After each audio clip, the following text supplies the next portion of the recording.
R.S. Praveen Kumar is a veterinary doctor by education, cop by profession, and educator by passion, and now is a politician.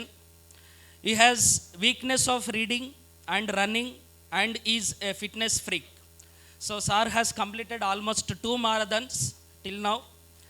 Dr. Repalle Shiva Praveen Kumar is an officer of prestigious IPS of 1995 batch. He served in both international and national environments and showed exemplary leadership in resolving conflicts and maintaining law and order in sensitive regions of Telangana state and the erstwhile state of Andhra Pradesh. So sir almost 24 years police officer ga panchesadu. Ippudu VRS తీసుకొని Bahujan Samaj party Telangana రాష్ట్ర యూనిట్కి అధ్యక్షుడిగా వ్యవహరిస్తున్నారు. Sir ఈ ఐపీఎస్గా ఉన్నటువంటి క్రమంలోనే so he earned masters degree in public administration from prestigious Kennedy school of Harvard university USA in 2012 and sir Edward S Mason programme award పొందినటువంటి one of the few people in the world. దాంతోపాటుగా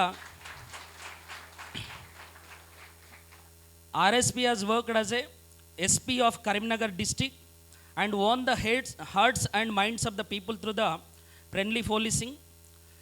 దాంతోపాటుగా sir has worked as the SP of Anantapur and war crimes investigator, United Nations mission in Kosovo from 2005 to 2006.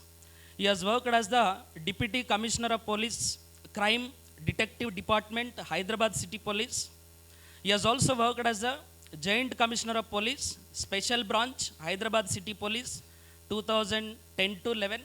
So sir joint commissioner of పోలీస్గా పనిచేసేటప్పుడే cyber crimes అనేటటువంటి డిపార్ట్మెంట్ను సారే start చేశారు. So cyber క్రైమ్స్ని ఎదుర్కోవాలి అనేటటువంటి అంశంలో కూడా.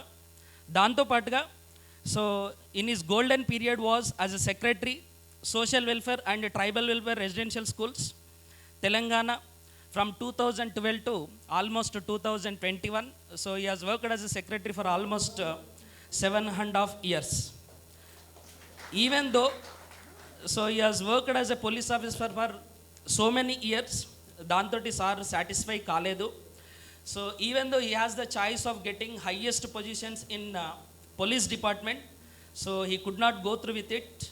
So he has entered into as a secretary into social welfare schools, and sir quotation was, Dr. Praveen often exhorts, if not us, who, if not now, when.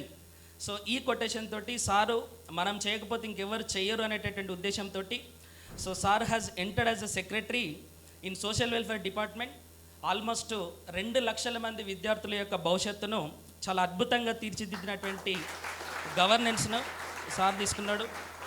Almost daughters and sons of the daily wage labourers, farmers, vegetable vendors, masons, rickshaws pullers, road side tea sellers యొక్క sons and డాటర్స్ని almost 248 స్టూడెంట్స్ని ఐఐటీస్లోకి పంపినటువంటి administration సార్ది. దాంతోపాటుగా 315 మంది స్టూడెంట్స్ని ఎన్ఐటీస్లోకి enter అయ్యేటట్టు sir తీర్చిదిద్దారు. దాంతోపాటుగా ఇండియాలో ఉన్నటువంటి మోస్ట్ ప్రెస్టీజియస్ యూనివర్సిటీ అయినటువంటి maritime university, Delhi university, IISCR, Azim Premji university, then RIE, Flame university, Ashoka university, ఇవే కాకుండా ఇండియాలో మోస్ట్ ప్రెస్టీజియస్ యూనివర్సిటీలు అన్నిట్లలో కూడా ఈరోజు సోషల్ వెల్ఫేర్ స్టూడెంట్స్ ఉన్నారు. The word of the Osmania university is almost 60% of the top most students are from social welfare schools now.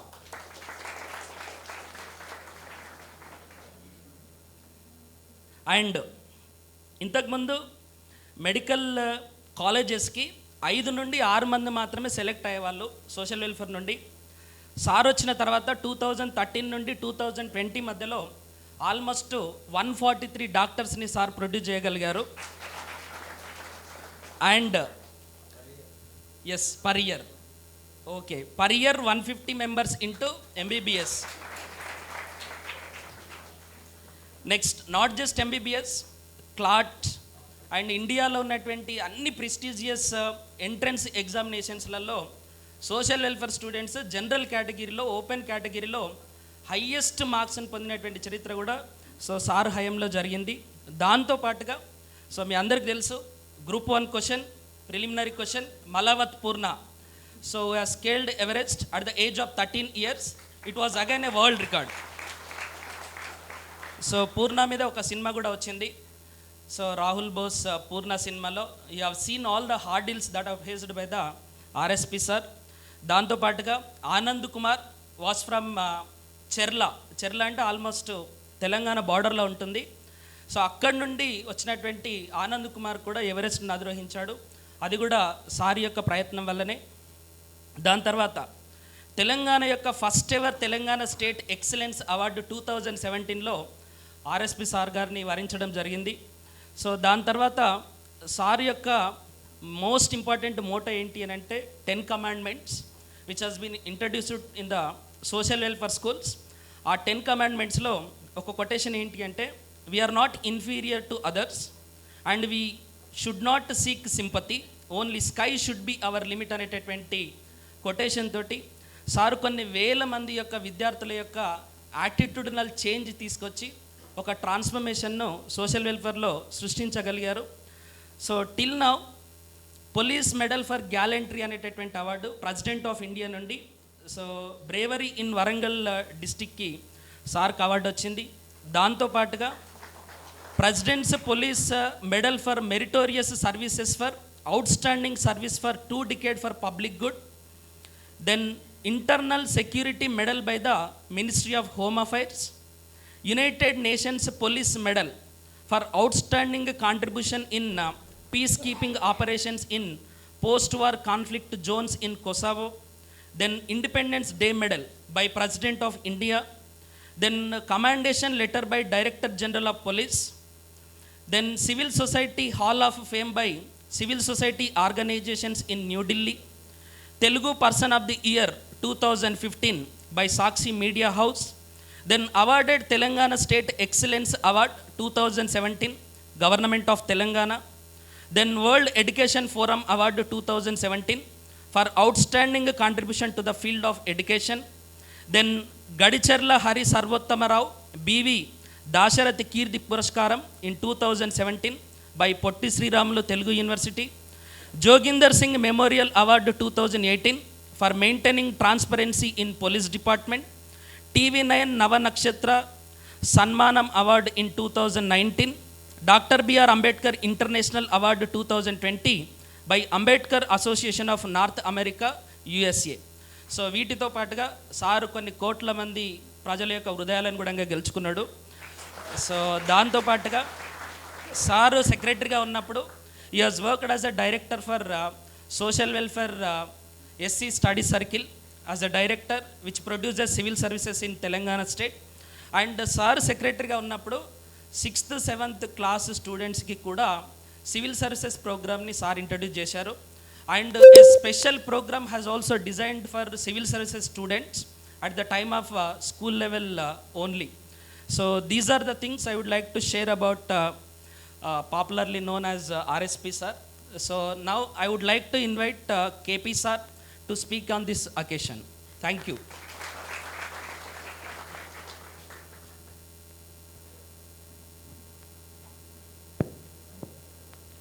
Good morning sir.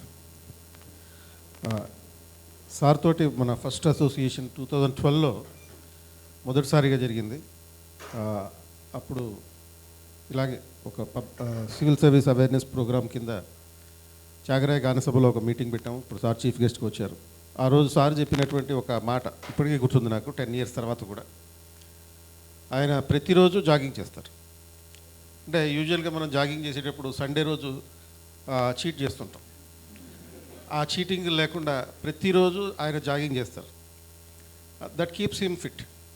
అంటే మనం ఏదైనా ఒక పని చేసినప్పుడు అంత కమిటెడ్గా ఎటువంటి ఎగ్జంప్షన్స్ లేకుండా, ఎటువంటి సెల్ఫ్ చీటింగ్స్ లేకుండా చేయడం జరిగితే మన లక్ష్యాన్ని సాధించవచ్చు.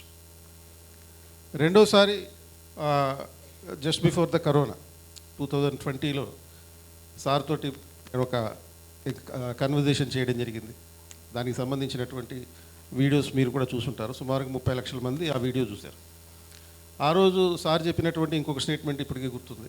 అదేంటంటే జ్ఞానమే జీవితం, నాలెడ్జ్ ఈజ్ లైఫ్.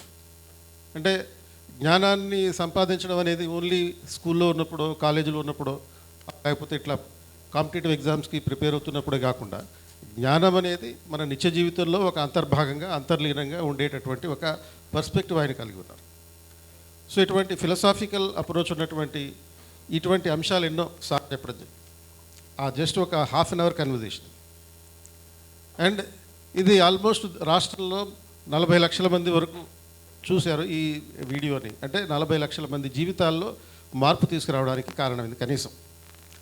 అండ్ అందులో సార్ సుమారుగా ఒక 1000 కామెంట్లు ఉంటాయి.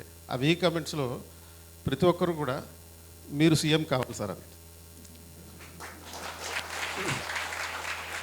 సో మీరు ఏనుగెక్కి ఎప్పుడైతే ప్రగతి భవన్కి వెళ్తారో ఆ రోజు కోసం వెయిట్ చేస్తున్నాను సార్. సో ఈరోజు ప్రోగ్రామ్ నిన్న కూడా నేను కామారెడ్డి వెళ్ళాం. కామారెడ్డిలో ట్రైబల్ వెల్ఫేర్ కాలేజ్ ఒకటి, డిగ్రీ కాలేజ్ ఒకటి వెళ్ళాం. అక్కడ కూడా స్టూడెంట్స్ ఇంటరాక్ట్ అవుతున్నప్పుడు, నేను ఇంటరాక్ట్ అయినప్పుడు వాళ్ళు అడిగినటువంటి క్వశ్చన్, సార్ రేపు ప్రవీణ్ కుమార్ సార్ వచ్చేటటువంటి ప్రోగ్రామ్ని ఖచ్చితంగా యూట్యూబ్లో పెట్టండి సార్. సో ఇలా ఆయనకి రాష్ట్ర వ్యాప్తంగా ఫ్యాన్స్ ఉన్నారు. సో ఇది ఫ్యాన్స్కి మాత్రమే కన్ఫైన్ కాకూడదు, అది నెక్స్ట్ లెవెల్కి వెళ్ళాలి. సో సార్ ఆలోచనల్ని ఇంకొంచెం మనం ముందుకు తీసుకునేటటువంటి వెళ్ళే ప్రయత్నంలో భాగంగా ఈరోజు ఈ ప్రోగ్రాం పేరు ధర్మరక్షణ సుపరిపాలన. ఈ ధర్మరక్షణ సుపరిపాలన అంటే రూల్ ఆఫ్ లా నుంచి మనం ఏ విధంగా ఒక గుడ్ గవర్నెన్స్ తీసుకోవాలి. అందుకనే మన ఇన్స్టిట్యూట్ పంచ్ లైన్ కూడా producing the next generation leaders for good governance. సుపరిపాలన కోసం, రాబోయే తరం కోసం సుపరిపాలన నాయకులను తయారు చేయాలి. సో ఈ లక్ష్యంతో ఈరోజు ఫస్ట్ సార్ని అడిగి కొన్ని విషయాలు తెలుసుకుందాం. అదేవిధంగా ఆ తర్వాత మీరు కూడా సార్ తోటి ఇంటరాక్షన్ అవ్వచ్చు. Now we invite RSP sir to speak with next generation leaders. So సార్కి almost as a police officer, as an administrator, అంటే సార్ ఐపీఎస్ ఆఫీసర్గానే కాకుండా ఐఏఎస్ ఆఫీసర్ చేసేటటువంటి యాజ్ అ సెక్రటరీ పోస్ట్లో కూడా ఆల్మోస్ట్ 7.5 years ఉన్నారు. మనము కరోనా తర్వాత ఈ ఆఫీసెస్ని చూసాము. బట్ సార్ సోషల్ వెల్ఫేర్కి వెళ్ళిన తర్వాత ఆల్మోస్ట్ అన్ని ఫైల్స్ ఈ ఆఫీస్ సిస్టంలోనే క్లియర్ అయ్యేటివి. సో అడ్మినిస్ట్రేషన్లో ఒక కొత్త బ్రేక్ త్రూని సృష్టించినటువంటి వ్యక్తి ఆర్ఎస్పి గారు. So now I invite RSP గారు to speak on this occasion.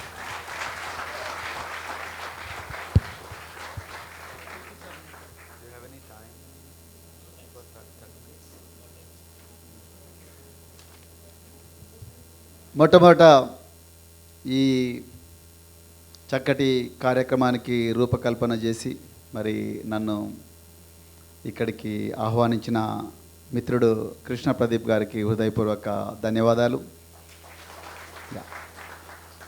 అదేవిధంగా మరి నాకు తెలియని చాలా విషయాలు నా గురించి మీ అందరికీ చెప్పిన చోటి ప్రభాకర్ గారికి చాలా చెప్పిండు, చాలా చెప్పలేదు కూడా.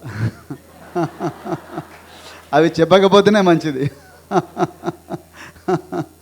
సో చాలా ధన్యవాదాలు మిత్రులారా.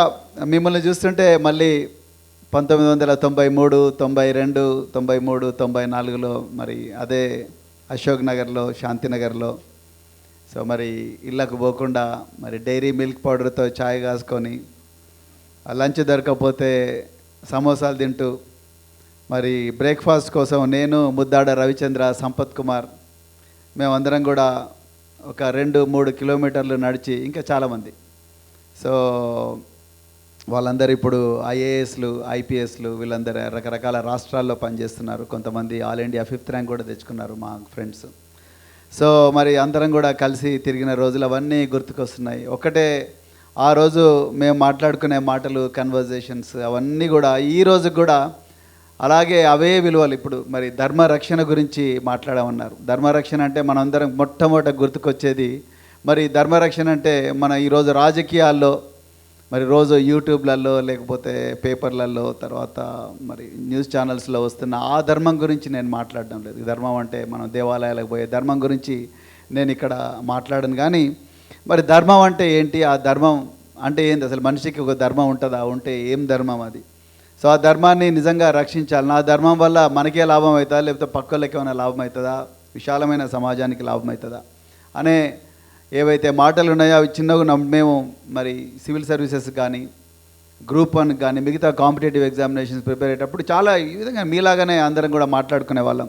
కానీ లక్కీగా ఏంటంటే ఈ రోజు వరకు కూడా మేమందరం కూడా I thank our teachers, I thank our like Krishna Pradeep గారి లాగా ఆ రోజుల్లో కూడా మాకు చాలామంది కూడా రిటైర్డ్ ఐఏఎస్ ఆఫీసర్స్, తర్వాత IPS ఆఫీసర్స్, IFS ఆఫీసర్స్, అదేవిధంగా మంచి పొలిటీషియన్స్, సివిల్ రైట్స్ యాక్టివిస్టులు వీళ్ళందరూ వచ్చి వాళ్ళ అనుభవాలు మాతో పంచుకునేవాళ్ళు. నిజానికి క్లాస్ రూమ్లో విన్నదానికన్నా మాక్ టెస్ట్లో ఆన్సర్ చేసిన దానికన్నా కూడా మాకు వాళ్ళు చెప్పిన మాటలే ఇప్పటి వరకు గుర్తున్నాయి. ఆ మాటల నుంచి ఒక్క ఇంచు కూడా మేము పక్కకు పోలేదు. అందుకొరకే ఇప్పటివరకు జైలుకు పోకుండా ఉన్నాం. అందుకొరకే ఇప్పటివరకు వస్తుంది తెలుగు కూడా లేదు. సో మిత్రులారా, అయితే ఈరోజు మరి చాలా మంచి కార్యక్రమం పెట్టిండ్రు. అయితే I will prefer more of an interaction then monologue. అంటే నేనేదో నాకు ఎక్కువగా తెలుసు మీకు తక్కువగా తెలుసు అని నేను అంటే నాకు ఎక్కువగా తెలుసు మీకు తక్కువ తెలుసు అని అనుకోవడం లేదు. I think you know more than me about what is happening in the country.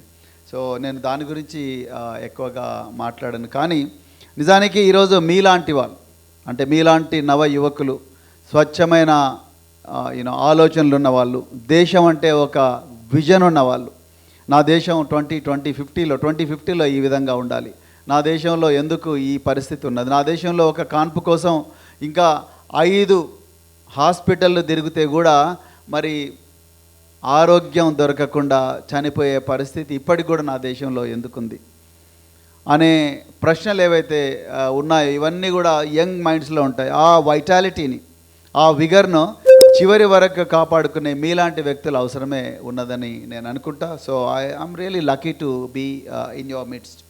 So మిత్రులారా, సో మనం కామ్ కీ బాత్ మాట్లాడదాం. నరేంద్ర మోడీ గారి లాగా మన్ కీ బాత్ కాదు కానీ కామ్ కీ బాత్, అంటే అసలు విషయానికి వద్దాం. సో ప్రధానంగా మీలాంటి వాళ్ళ అవసరం ఎందుకున్నది, ఎందుకు ఈ కోచింగ్ అనేది it's only aid to come to certain position. Coaching institute అనేది it brings all the people together with similar ideas, similar goals under one roof, and it exposes people to one set of values, one set of thinking etcetera. అయితే మనం ఈ mock టెస్ట్లు తర్వాత there are so many products, నేను దాని గురించి మాట్లాడిన అంటే అవి నేను ఇక్కడ మార్కెట్లో అవైలబుల్ ఉన్న ప్రోడక్ట్స్ గురించి మాట్లాడడానికి రాలేదు. అది ఒక్కటే మనిషిని ఒక గొప్ప ఆఫీసర్గా చేస్తానని నేను అనుకోవడం లేదు. అంటే you can be a topper, like for example నేను ఆయన పేరు చెప్పాను, చనిపోయారు. సో మేము 1995లో 93లో ప్రిపేర్ అవుతున్నప్పుడు, 91, 92లో 93 ప్రిపేర్ అవుతున్నప్పుడు దెన్ ఎల్కే అద్వానీ గారి రథయాత్ర నడుస్తూ ఉంది బీహార్లో. అప్పట్లో మండల్ కమిషన్ టైం అనమాట.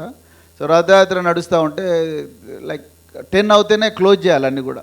So some officers have stopped LK Advani's Rathyatra. Then బీహార్కి పోయిన తర్వాత ఎలక్షన్ క్యాంపెయిన్ నడుస్తుంది. కరెక్ట్ 10 అయిందంటే LK Advani was a towering leader. He was a deputy prime minister of this country. But in those days he was not a deputy prime minister. But in those days so one IAS officer goes to LK Advani's Rathyatra. Then he says it is 10, you must stop. Then all BJP activists they come and then you know whom are you talking to? He is LK Advani, the head of Bharatiya Janata Party. But that officer said nothing doing. It is done. 10 you must stop all the campaigning because your mic permission is only up to 10. But the same officer, so one fine morning after 4 to 5 years he lands in jail because he gets caught in a scam and then he dies. So నేను ఏమంటానంటే ఈ vitality, ఈ vigour ఇప్పుడు ఎంత ఉందో అది లైఫ్లో చివరి వరకు ఉండాలి. అయితే ఈ మాక్ టెస్ట్లు, ఈ టెస్ట్లు, ఈ రిపీటెడ్ టెస్టింగ్ ఇవన్నీ కూడా they might help you to crack the examination. You might become a topper also, but that won't serve the nation. Please remember, becoming a topper, becoming top ranker, probably it might serve the coaching academies. Yes, మా దాంట్లో ఒకతను topper అయ్యాడు, so you know అది ఎట్లా నడుస్తుంది, but that's not the issue here. So మీరు topper అయినంత మాత్రాన దేశానికి లాభం జరగదు. సో యువర్ వాల్యూస్ ఆల్సో మట్ బి ఆఫ్ టాప్ క్లాస్. అప్పుడే మన వాల్యూ సిస్టమ్స్, మన విలువలు, ఆ విలువలు టాప్ క్లాస్లో ఉన్నప్పుడే మనం దేశానికి పనికొస్తామని అయితే నేను అనుకుంటున్నాను. సో అది ఇక్కడ పార్టీల ఓరియంటేషన్, ఇక్కడ నేను రాజకీయాలు మాట్లాడడానికి రాలేదు, but I want to tell you the truth. So అది ఈ సర్వీసెస్లో, whether it is constable or whether it is a village revenue assistant or whether it is chief secretary of the state or cabinet secretary in the country or DGP or anybody for that matter in the lower most rank, the values are very, very important. Then the question comes, what are those values? Then what are those values which I must retain and I must exhibit in everyday life? A values అనేది ఇప్పుడు మన దగ్గర ఉండే చర్చ. So values ఏంటి? ఇది punctuality a value? Yes it is. Integrity is a value? Yes, very much it is, integrity. Then transparency is a value to the extent possible. As long as the security of the nation is protected, transparency also is a value. So like that, there are certain values, but values keep changing. But there are some core values. Values keep changing from person to person, then circumstance to circumstance, situation to situation. But there are some fundamental values which you must die to protect. Probably one is liberty, equality, justice, and fraternity. I'm happy to share with you these are the 4 values which are enshrined in the Constitution. So ఇప్పుడు ఈ values అంటూ మనకు వీటిని internalise చేసుకోకపోతే, ఇప్పుడు ప్రభుత్వం ఇక్కడ దీని వెనకాల హుస్సేన్ సాగర్ అవతల ఒక గొప్ప 1200 కోట్ల రూపాయలతో ఒక చక్కటి సెక్రటరియట్ బిల్డింగ్ మీ అందరి కోసం కట్టిస్తున్నారు. Are you happy? You are going to serve in that secretariat building. But will that building be able to give the transparent governance to people? Do you understand my question? The grand building, which is worth 1200 crores, will it be able to give the governance that people deserve? Yeah, please answer my question. Yes or no? Yes or no? Will the grandeur of a building be able to give the best possible governance to the people of this country? Yes or no? Then why are we building this? Why are we building this building? Whose money is that? It's our money. So, what I'm trying to say, why we as an officer also, I always used to feel like, do we need a country like India, for example, does it really need the structures like this? And do the people of India, do they deserve these structures or do they not deserve? Or what is the difference between age-old kings in those days and the rulers now? So అంటే ఈ దేశాన్ని ఏ విధంగా నడిపించాలి, ఎక్కడికి తీసుకుపోవాలనేది అది build కావాల్సింది ఇక్కడ, హుస్సేన్ సాగర్ పక్కన కాదు. Really I'm not joking. So the nationalism, then patriotism is built in the minds of people. It is not built in statues. It is not built in the form of buildings. It is not the wider grand roads. Fine, but finally when you boil it down, finally it is in the minds. Because you get good governance annar, suparipalana annar. Suparipalana, first start with the constitution, then laws, and then rules and all that. But ఇవన్నీ కూడా implement చేసే వ్యక్తికి ఆ intention లేకపోతే it's gone. So what matters is your intention. Then how is your intention made? Who makes your intention? How do you get that intention? What are those values that determine the direction of your behavior in everyday life? Is something which is very important. You must always reflect. So అదే మిమ్మల్ని తీసుకొస్తాను. నేను ఆఫీస్లో కూర్చున్నప్పుడు, sir మీకు అన్ని formalities వస్తాయని కొంతమంది వస్తారు. You know what is formality? Money. So అన్నీ చూసుకుంటాం సార్ అంటారు. యూ అండర్స్టాండ్ ద లాంగ్వేజ్, మీకు over a period of time మీకు అర్థమైపోతుంది. So but what I'm trying to tell you, so ఆ పొజిషన్లో మీరు అక్కడ కూర్చున్నప్పుడు what decision are you going to take is something which determines your value systems. So అందుకొరకే నా రిక్వెస్ట్ ఏంటంటే, మీరు even if you become a topper, but if you end up as the most corrupt civil servant, then your topping the examination is of no value, but it will in other words it will damage the entire nation. So నా request ఏంటంటే, please on one hand while you engage in objective questions, then subjective questions, answer writing and all, but also focus on values. When you write also, whether it is mains, whether it is whether it is preliminary examination, of course you will not have any choice, but main examination or the interviews, my request is stay honest. Don't go with tutored answers, and then don't go with the stock answers. And then it is very easy for the boards to discover your true personality. Don't ever underestimate the potential of the interview boards. I was part of quite a few interview boards in Telangana Public Service Commission, and I was the chairman of the teachers recruitment board, residential teachers recruitment. We but main exam thousands of people. I was a chairperson. So it is very easy to decipher a person's personality without a psychologist also. You don't need a psychologist or a psychoanalyst to decipher whether you are lying or telling truth. But my request to you is, be honest. Stay firm on your value systems. People will respect. Even if you make a mistake, people will respect.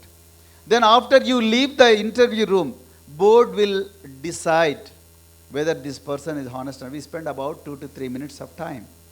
Whether this candidate has the values that are required by the government. In fact, some boards will call the government representatives. So I always used to go as a government representative. They used to ask, first they ask us what kind of candidates you are looking for. It is not the requirements and the education qualifications that we give in the form of notifications. No. గవర్నమెంట్కు కావలసిన వ్యక్తులు ఎవరు, వాళ్ళకు ఉండవలసిన characters ఏంటి అని board chairman, ఆ రోజు అక్కడ ఉండే board chairman will ask the government representative. Then we tell, yes, these are the qualities of a person. So then let us, the candidate one, come inside. I must thank Ganta Chakrapani, who was the Telangana State Public Service Commission. So he made a radical change, like he said, no, there is no name for the candidate. Candidate 1, 2, 3, 4, please come inside. I must really thank him. So he and you don't know whether you are SC or BC or whatever. We don't know your religious affiliation at all, unless your religion forces you to wear particular attire. Otherwise, no name. So candidate comes inside. Then we ask him about his experience or her experience, and then her best moments in life and worst moments in life, and what drives that person to come to this job. So then many people used to say, sir, I'm very good at biryani making. Then I asked him one day, so what is the washing powder that you use to clean the dishes? So it's very easy to cook biryani, but it's very difficult to clean the dish that was used to cook the biryani. So you give it to someone else, whether it is your spouse or some domestic help. So you will be caught. Somebody says, making lawns or greenery is my hobby and all that. So don't go with stock answers. If somebody said, I'm a yoga expert. So, and then where do you do yoga, and then how you are going to do yoga, all that. If you don't know about ABCDs of yoga, then you are not going to help. So నేనేమంటానంటే, friends, please remember, be honest. When you go to officers also, after you become a civil servant, when you go to your senior officer, within 2 minutes your senior officer will find out whether you are good for organization, whether you are a burden for the organization. And don't ever think that civil servants, seniors are foolish people. No. They have truckloads of experience behind them. They know how to decipher who is good for organization, who is a burden for organization, who is indispensable for organization, without whom the organization cannot run, come what may.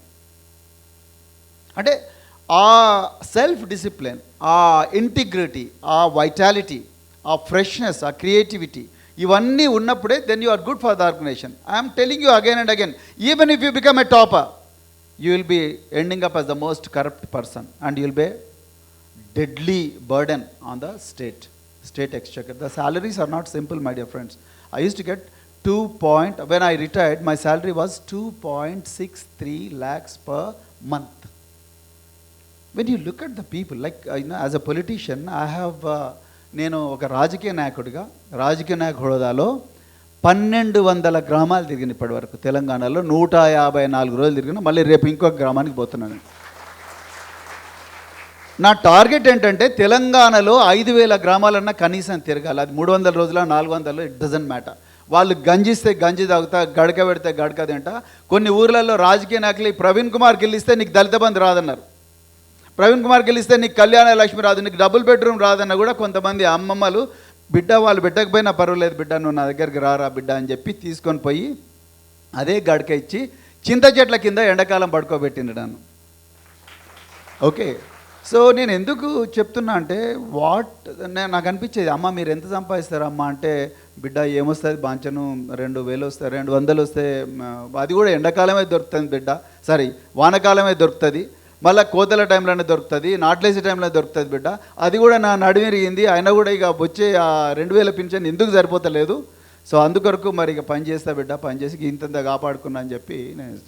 ఈ నరసింహ అని ఒక ఆయన ఉన్నాడు, వాళ్ళ అమ్మ మాకు 80 రూపాయలు ఉన్న ఒక గల్ల గురిగా ఇచ్చింది, బిడ్డ మా సొంటోళ్ళ జీవితాలు బాగుపడాలంటే నువ్వు ఈ పైసలు పెట్టుకొని చెప్పి నాకు ఒక 50 రూపాయలు 80 రూపాయలు ఉన్న ఒక చిన్న గల్ల గురిగా కూడా ఆమె సేవింగ్స్ నాకు ఇచ్చి పంపించింది. సో నేను ఎందుకు చెప్తున్నా అంటే, వాళ్ళని చూసినప్పుడు నాకు భయం వేసేది, what kind of comfortable life I'm living in, నాకు ఎంత ఆనందమైన జీవితం ఉన్నది. I have an apartment, government gives an apartment as a civil servant. కొంతమందికి బంగళాలు ఇచ్చింది, కొంతమందికి ఎకరాల కొద్దీ ఉన్న బంగళాలు ఇచ్చింది. నీ ఇంట్లో వంట చేసే మనిషి దగ్గర నుంచి నీ కారు డ్రైవర్ దాకా నీకు అటెండెన్స్ ఇచ్చింది గవర్నమెంట్. తర్వాత నీ కరెంటు బిల్స్ ఇవి అన్నీ కూడా గవర్నమెంట్ అలవెన్స్ ఇస్తూ ఉన్నది, హౌస్ రెంట్ అలవెన్స్ ఇస్తూ ఉన్నది, సిటీ కంపెన్సేటరీ అలవెన్స్ ఇస్తూ ఉన్నది, కొన్ని యూనిట్స్లో నీకు స్పెషల్ అలవెన్స్ వస్తుంది. నువ్వు చనిపోతామనుకున్నా కూడా చనిపోనివ్వదు గవర్నమెంట్. మీకు తెలుసా ఈ విషయం? నేను చచ్చిపోతే నాకు చాలు ఈ జీవితం అంటే కూడా చనిపోనివ్వదు గవర్నమెంట్, నువ్వు బతకాలంటది. ఈవెన్ ఆఫ్టర్ రిటైర్మెంట్, నో మీరు డోంట్ గెట్ మీ రాంగ్, మీరు రిటైర్ అయిన తర్వాత కూడా ఇంకా నాకు చాలు ఈ జీవితం అంటే చనిపోనివ్వదు గవర్నమెంట్. దిస్, ఇంత కంఫర్ట్ ఉంది. అదే నేను గ్రామాలలోకి పోయినప్పుడు చావు ఎప్పుడు వస్తుందా అని చూస్తున్నారు జనాలు. See that difference, see the change and see the difference and see the spectrum. నేను మునుగోడు బై ఎలక్షన్లో నేను 160 గ్రామాలు ఉంటే 138 గ్రామాల్లో యాత్ర చేసిన. నేను problem young politician, first time effort. So first time effort కాబట్టి అన్ని గ్రామాలు తిరిగి ప్రజలకు నేను, నా పార్టీ, నేను ఏ విలువల కోసం బతుకుతున్నా, ఎందుకు మరి మనం బహుజన్ సమాజ్ పార్టీకి ఓటేయాలనే విషయాన్ని నేను చెప్పడం కోసం నేను అన్ని గ్రామాలకు పోయినా. నేను ఒకరోజు ఒక తండాకు పోయినా, 38-40 తండాలు ఉంటాయి. ఆ తండాలో ఒక వ్యక్తి ఉన్నాడు, వాళ్ళు ఏడుస్తూ ఉన్నారు. ఒక ఆమన్నది ఇంకా రేపో మాపో పోతాడు సారు అని ఏడవడం లేదు ఆమె. అంటే ఆయన కూడా ఎప్పుడు చావు వస్తాను ఆయన చూస్తున్నాడు, ఈయన కూడా ఇంకా ఎన్ని రోజులు ఈ బాధ అని ఆమె చూస్తూ ఉన్నది. నేను మరి టాబ్లెట్లు ఏమంటే తినడానికి తిండే లేదు, ఇంకా టాబ్లెట్లు ఎక్కడ సార్ అంటుంది. నేను అప్పుడే నా దగ్గర ఇంకో అబ్బాయి అంటే, బాబు కనీసం 25 కేజీల బియ్యం మన బండ్లో ఉన్నాయి కదా మనం వండుకోవడానికి పెట్టుకున్నవి, అవి ఆమెకి ఇచ్చేసి అని చెప్పిన. తర్వాత ఎక్కడైనా బిచ్చం ఎత్తదాం కానీ ముందు వాళ్ళకి ఇచ్చేయని చెప్పిన. సో అంటే గవర్నమెంట్ నిజంగా చాలా బాగా చూసుకుంటుంది. ఏ గవర్నమెంట్ అని, I'm not talking about politics. ఇప్పుడు ఈరోజు కేసీఆర్ గారు ఉండొచ్చు, రేపు ఇంకోరు ఉండొచ్చు, అప్పుడు రాజశేఖర్ గారు ఉండొచ్చు, ఇక్కడ ఇంకో ఆంధ్రలో జగన్మోహన్ రెడ్డి గారు ఉండొచ్చు. ఇది రాజకీయ నాయకుల వ్యక్తిత్వాల గురించి నేను మాట్లాడతలేడు. కానీ ఎనీ ప్రభుత్వ ఉద్యోగం, they really take care of you. If not on 1st, on 10th you will get the salary, and your health is taken care of, your mobility is taken care of, your house is taken care of. But look at the people who are paying for you. Look at the people who are paying for you through their taxes. ఇండ్లు లేవు, రోడ్ల మీద పంటున్నారు, చెట్ల కింద వండుకుంటున్నారు, ఎప్పుడు చావస్తుందో అని చూస్తున్నారు. 2 పూటలు ఒక ఆమె అన్నం వండుకున్నది ముప్పారం గ్రామంలో. ఎందుకు అవ్వా తినలేదంటే ఎవరైనా కొంచెం కూరేస్తారేమని వెయిట్ చేస్తున్న బిడ్డ అన్నది. పిల్లలకు బట్టలు సరిగా ఉండవు, స్కూళ్ళకు పంపించడానికి డబ్బులు లేవు. సో మనం నిజంగా ఇక్కడ మనం ఏం చేస్తున్నాం, ఎందుకోసం రాస్తున్నాం అన్న క్లారిటీ మనకు కావాలి. బికాజ్ నేను ఆఫీసర్గా చూశాను లైఫ్, 26 years చూసిన. ఇప్పుడు పొలిటీషియన్గా 18 months నుంచి చూస్తున్నా. It's way different. The kind of population whom you are going to serve is totally in distress. Farmers పరిస్థితి ఇంకా ఘోరంగా ఉంటుంది. కౌలు రైతులు జీవితాంతం అప్పుల్లోనే బతుకుతారు. ఈ అప్పు ఎప్పుడు తీరుతుంది అంటే బొందల పడ్డ తర్వాత కూడా తీరదు అంటున్నారు వాళ్ళు. ఎందుకంటే మా కొడుకు అప్పు తీర్చాలి, మా బిడ్డ అప్పు తీర్చాలి అంటున్నారు. So this is the tragedy. So మరి అలాంటప్పుడు మనం టాప్ చేసినంత మాత్రాన్నే ఈ ప్రజలకు సేవ్ చేస్తామా? సేవ్ చేయాలి. Topping of the examination will only satisfy your ego for a while. After that, nobody cares whether you got 99.99 marks in civil services or any examination. That doesn't matter. It might help the coaching center, that's okay. But that is not that is not what really gives a kick. The real kick is when you go to people, when you be one among them, when you understand the problems, when you show your empathy, when you give the justice and when you treat people equally. నేను ఎప్పుడు అంటే ఒక MLC గారు 100 కోట్ల స్కామ్లో ఇరుక్కున్నారు. Okay, so అది దాని వెనక పాలిటిక్స్ ఉన్నాయో పక్క పెడదాం. ఆ ఎమ్మెల్సీ పేరు ఇక్కడ అవసరం లేదు, ఏదో అవసరం లేదు. And she is from a powerful family and 100 కోట్ల స్కామ్ ఉందని ఛార్జ్ షీట్ ఫైల్ అయింది. Then CBI sends a notice to that MLC, ma'am, when should we come to your home to interview you? When should I come to your home to interview you? Please let me know. And this lady consults all the legal experts under the sun, the best possible legal experts, and said, please give me the charge sheet, please give me the evidence you have against me, then only I will answer the questions. You understand? So this is one extreme.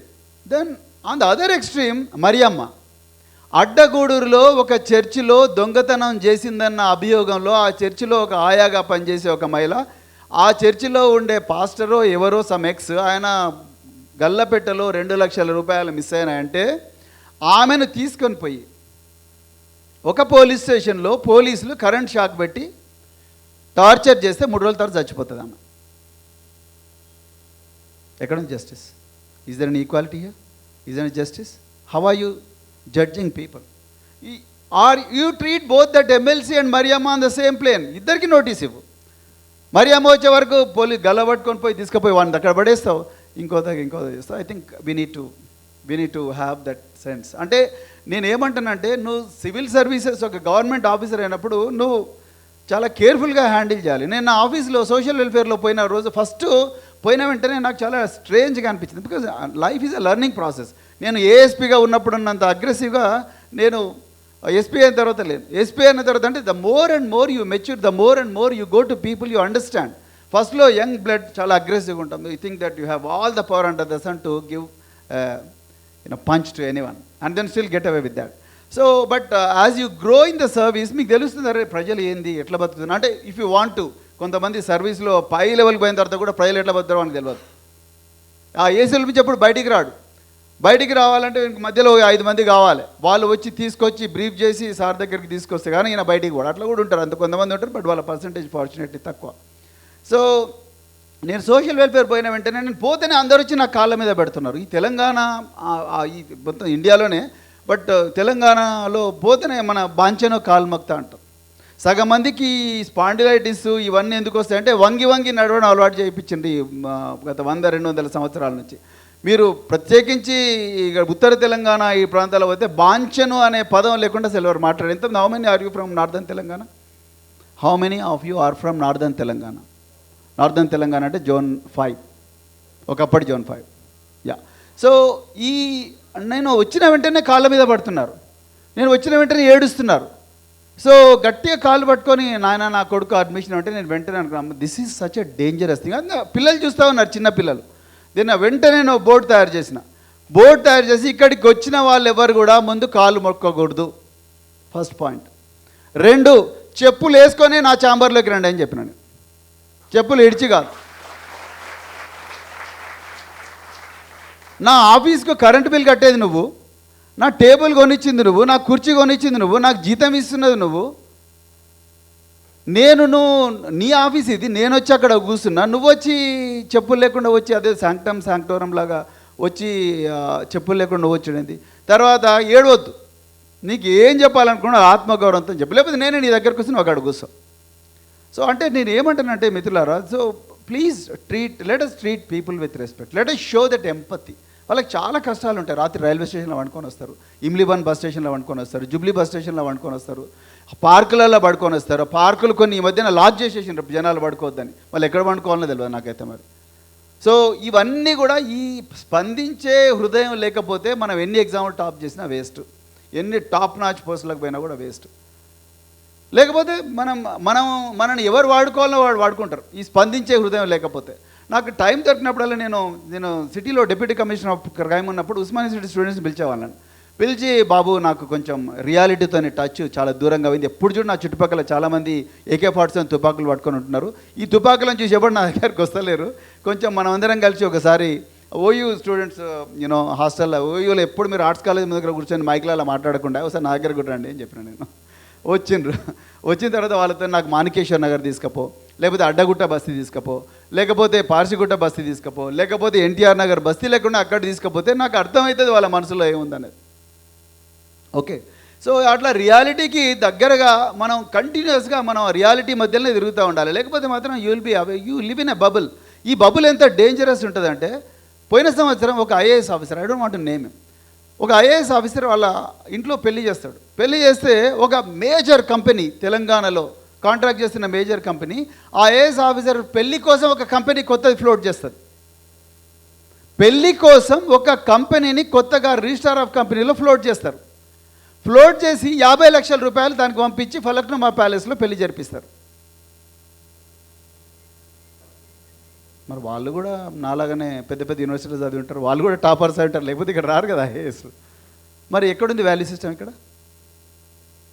ఎక్కడుంది value system? So నేనేమంటానంటే మిత్రులారా, so my request is these are very very important, because finally నేను చాలా శవాలను కూడా మోసినండి, నేను అది కూడా చెప్తున్నాను మీకు. బికాజ్ నేను పోలీస్ ఆఫీసర్గా శవాలను మోసాను, ఎన్నో తెలంగాణ ఉద్యమంలో శవాలను మోసిన, right. So because I was OSD Osmania university in the height of the education. 2009 నుంచి నేను 2011 వరకు నేను హార్వర్డ్ యూనివర్సిటీ పోయేదాకా OUలోనే ఉన్నాను నేను. సో అంతకుముందు పోలీస్ ఆఫీసర్ కూడా చాలా శవాలను మోయడం జరిగింది. So finally death comes like a bolt from the blue. You don't know, life is very very transient, life is ephemeral. కన్ను తెరిస్తే జననం, కన్ను మూస్తే మరణం అంటారు చూసారా, ఇదే కదా జీవితం, అంతే సింపుల్. సో ఈ లైఫ్ను ఎట్లా వాడుకోవాలనేది మీ దగ్గరనే తెలుసుకోవాలి, మీరు అర్థం చేసుకోవాలి. లేకపోతే మాత్రం you will be a burden to yourself, burden to your family, burden to the nation, burden to your friends also. So my request is, please make use of this life very very very very very carefully. Plan for it, live it like a king, live it like a queen, and then live it but honestly, and enjoy every moment, and then do whatever you can to the people. మీరు ఏ job అయినా పర్వాలేదు, do best, and then do it without an expectation. They might throw stones at you, but that doesn't matter at all. Then a lot of people throw stones at me, but I didn't stop working for the people. Lot of people, the day I went to social welfare, all the teachers, they came and said, we don't want this fellow in our classroom because he has AK-47 gun. మా class రూమ్లను అపవిత్రం చేస్తాయి ఈ తుపాకులు అన్నారు. నాన్న sir, నన్ను స్టూడెంట్గా చూడండి, అట్లా నన్ను స్టూడెంట్గా చూడండి, ఒక IPS ఆఫీసర్గా చూడకండి అన్న. నేను పోయి కూర్చున్నా, పిల్లలు అందులో ఒక అమ్మాయి లేచి సార్ మీ గన్ను పట్టుకోవాలన్నది ఒకసారి అన్నది. అమ్మ, నాకు అనిపించింది ఈ రోజు నా జీవితానికి సార్థకత దొరికిందిరా బాబు అనుకున్నా. మీ గన్ను పట్టుకోవాలన్నది ఇవ్వండి సార్ అన్న. ఆమె టీచర్, సెక్రటరీ, సీనియర్ ఆఫీసర్, ఎట్లా మాట్లాడచ్చు, అది ఇది ఉన్నా, మ్యామ్ ప్లీజ్ కమ్, తీసుకో తల్లి నా గన్ ఒకసారి ముట్టుకో అని చెప్పిన నేను. దట్ అమ్మాయి పేరు Radhapriya. So she got that power. So అక్కడి నుండి నేను చాలా ఎక్స్పీరియన్స్. ఆయన ఎవరెస్ట్ అన్నాడు, సో నేను అనుకున్నాను, అరే ఏందిరా బాబు ఎన్ని రోజులు ఈ కన్వెన్షనల్ అదే ఏబిసిడి ఈఎఫ్జిహెచ్ ఇవి కాదు, మనం ఏదైనా కొత్తది వీళ్ళకి తెలియని శక్తి వీళ్ళ లోపల ఎంత ఉందనేది వీళ్ళకి పరిచయం చేయించాలంటే then we went to all possible extent. Then we ran from pillar to post, got the files cleared, and then took them to Bongir, took them to Darjeeling, and then I personally went. Let me tell you very honestly, not just Shekhar Baba, I personally went. And then that captain of that Darjeeling Himalayan mountain said, "Sir, you are playing with the lives of the children. It doesn't matter. I have taken all precautions. I have taken the letters, and I gave a letter to parents that if anything goes wrong, I am responsible, not their parents are responsible." And Cheppi letter ichi, then మరి ఆ పిల్లల్ని హిమాలయ పర్వతాలకు తీసుకుంటే today you see the world's youngest girl is there are 200 plus nations in this world, but no nation could send to Mount Everest, peak of Mount Everest at the age of 13. That remains as a record till the time the countries change the rules. So what I am trying to tell you, మీరు ఈ సాహసానికి ఉద్యోగంలో కూడా ప్రతిరోజు ఒక సాహసమే. మీరు ఇప్పుడు సుపరిపాలన అన్నారు, సుపరిపాలన అంటే రూల్ ప్రకారం చేసేదే సుపరిపాలన కాదు. అట్లా చాలామంది చేసినారు, వాళ్ళందరూ ఫెయిల్యూర్స్, అట్టర్ ఫ్లాప్స్. అసలు ఈ చట్టం అనేది ఎవాల్వ్ అవుతూ ఉంటుంది, నువ్వు ఇన్నోవేట్ చేస్తూ పోతుండాలి. కానీ ఆ చట్టం ఇన్నోవేట్ చేసే క్రమంలో, చట్టాన్ని ఇంప్లిమెంట్ చేసే క్రమంలో ఒక్కటే జాగ్రత్త తీసుకోవాలి, అక్కడ చేస్తున్న పని ఏదైతుందో అది ఏ ప్రజలకు పోవాలనో ఆ ప్రజలకు లాభం చేయాలి, అంతే తప్ప దాంట్లో కమిషన్ నీ బ్యాంక్ అకౌంట్లోకి రాకూడదు. నువ్వు అక్కడ ఎన్ని తప్పులు చేసినా నిన్ను బతికిస్తుంది చట్టం, చట్టం బతికిస్తుంది. లా దేర్ ఆర్ ఇఫ్ మా సీనియర్ ఆఫీసర్స్ అదే చెప్పారు. నేషనల్ అకాడమీ ఆఫ్ అడ్మినిస్ట్రేషన్లో ఒక జస్టిస్ దాదా బెనర్జీ అని ఉండేవాడు. ఆయన ఏం చెప్పిండంటే, మీరు ఎన్నైనా తప్పులు చేయండి, as long as your intention is good, నీ హృదయంలో స్వచ్ఛమైన సంకల్పం ఉంటే, ఆ సంకల్పం పేద ప్రజలకు సహాయం చేసేదైతే, ఆ సంకల్పం దేశాన్ని అభివృద్ధి పదంలో నడిపించేదైతే, ఆ సంకల్పం అందరికి కూడా రాజ్యాంగం సంకల్పించిన సమానత్వం, స్వేచ్ఛ, సౌభ్రాతృత్వం, న్యాయం ఇచ్చేవైతే, నువ్వు చట్టాన్ని రీఓరియంట్ చేసినా పర్వాలేదు, చట్టాన్ని బెండ్ చేసినా పర్వాలేదు, నిన్ను ఆ చట్టమే రక్షిస్తుంది అన్నది. మీరు గోల్డెన్ లెటర్స్తో మీ నోట్బుక్లలో, మీ గుండెల మీద, మీ చేతుల మీద అవసరం కొట్టి టాటూ కూడా చేయించుకోండి. చట్టం will protect you as long as your intentions are good. అంతేగాని నేను అర్జెంటుగా ఈ ప్రాజెక్ట్ కట్టాలి, 80,000 కోట్లు అప్పు తీసుకురావాలి, అందులో 20,000 కోట్లు నా ఫామ్ హౌస్కు రావాలంటే ఇవాళ కాకపోయినా బిడ్డ రేపైనా పోతావు. చెంచల్గూడలో కూడా ఏసీ రూమ్లు ఉంటాయి, చెర్లపల్లిలో కూడా రూమ్లు ఉంటాయి, అలా పోతావు. ఇవాళ కాకపోయినా రేపైనా పంపిస్తుంది దేశం, అంతే. That is how the rule, societies keep on evolving. ఇవాళ బాపు అనేటోడు రేపు వచ్చి ఏమవుతాడు, ఖైదీ నెంబర్ అవుతాడు, బాపు ఖైదీ అవుతాడు. So that is not the issue. So ఎందుకంటే నేను చెప్తున్నా, ఆ సంకల్పం గట్టిగా ఉండాలి. ఆ సంకల్పం కాబట్టి మీరు చట్టాన్ని బెండ్ చేసినా తప్పలేదు. Bend the law in favour of those people who are deprived. Bend the law in favour of those people who are voiceless. Nobody will be able to touch. ఒకవేళ టచ్ చేసినా, నిన్ను సస్పెండ్ చేసినా కూడా మళ్ళీ reinstate చేస్తే చట్టం నీకేం కాదు. ఆ ధైర్యం ఉంటేనే గవర్నమెంట్కి రండి, అంతే తప్ప వచ్చిన వెంటనే అంకుల్ అని చెప్పి తలకు గోక్కుంటూ ఇంత ఖర్చు పెట్టాను, అశోక్నగర్లో రాత్రింబావులు చదివాను, అప్పుడు కేవలం పల్సరే ఉండింది, ఇక్కడ చిన్న ఛాయ్ హోటల్లో ఛాయ్ తాగాను, ఇంకా అంతేనా, మా ఫ్రెండ్స్ చూడండి మాదాపూర్లో, జూబ్లీ హిల్స్లో, మై హోమ్ భుజాలో 2 అపార్ట్మెంట్స్ ఇచ్చారు, అపర్ణ ఎస్టేట్లో ఇచ్చారు అని చెప్పి ఇండైరెక్ట్గా చెప్పి, మీ అమ్మాయి కదా సుఖంగా ఉంటుంది, నాకేముంది అంకుల్ అని చెప్పారనుకోండి,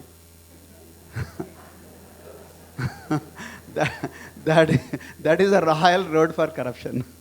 అక్కడే సీడ్స్ పడతాయి. You may not like it. మీరు నిజంగా చప్పట్లు ఇక్కడి నుంచి కొడుతున్నారు, ఇక్కడి నుంచి కొడుతున్నారు. This is your personal choice. But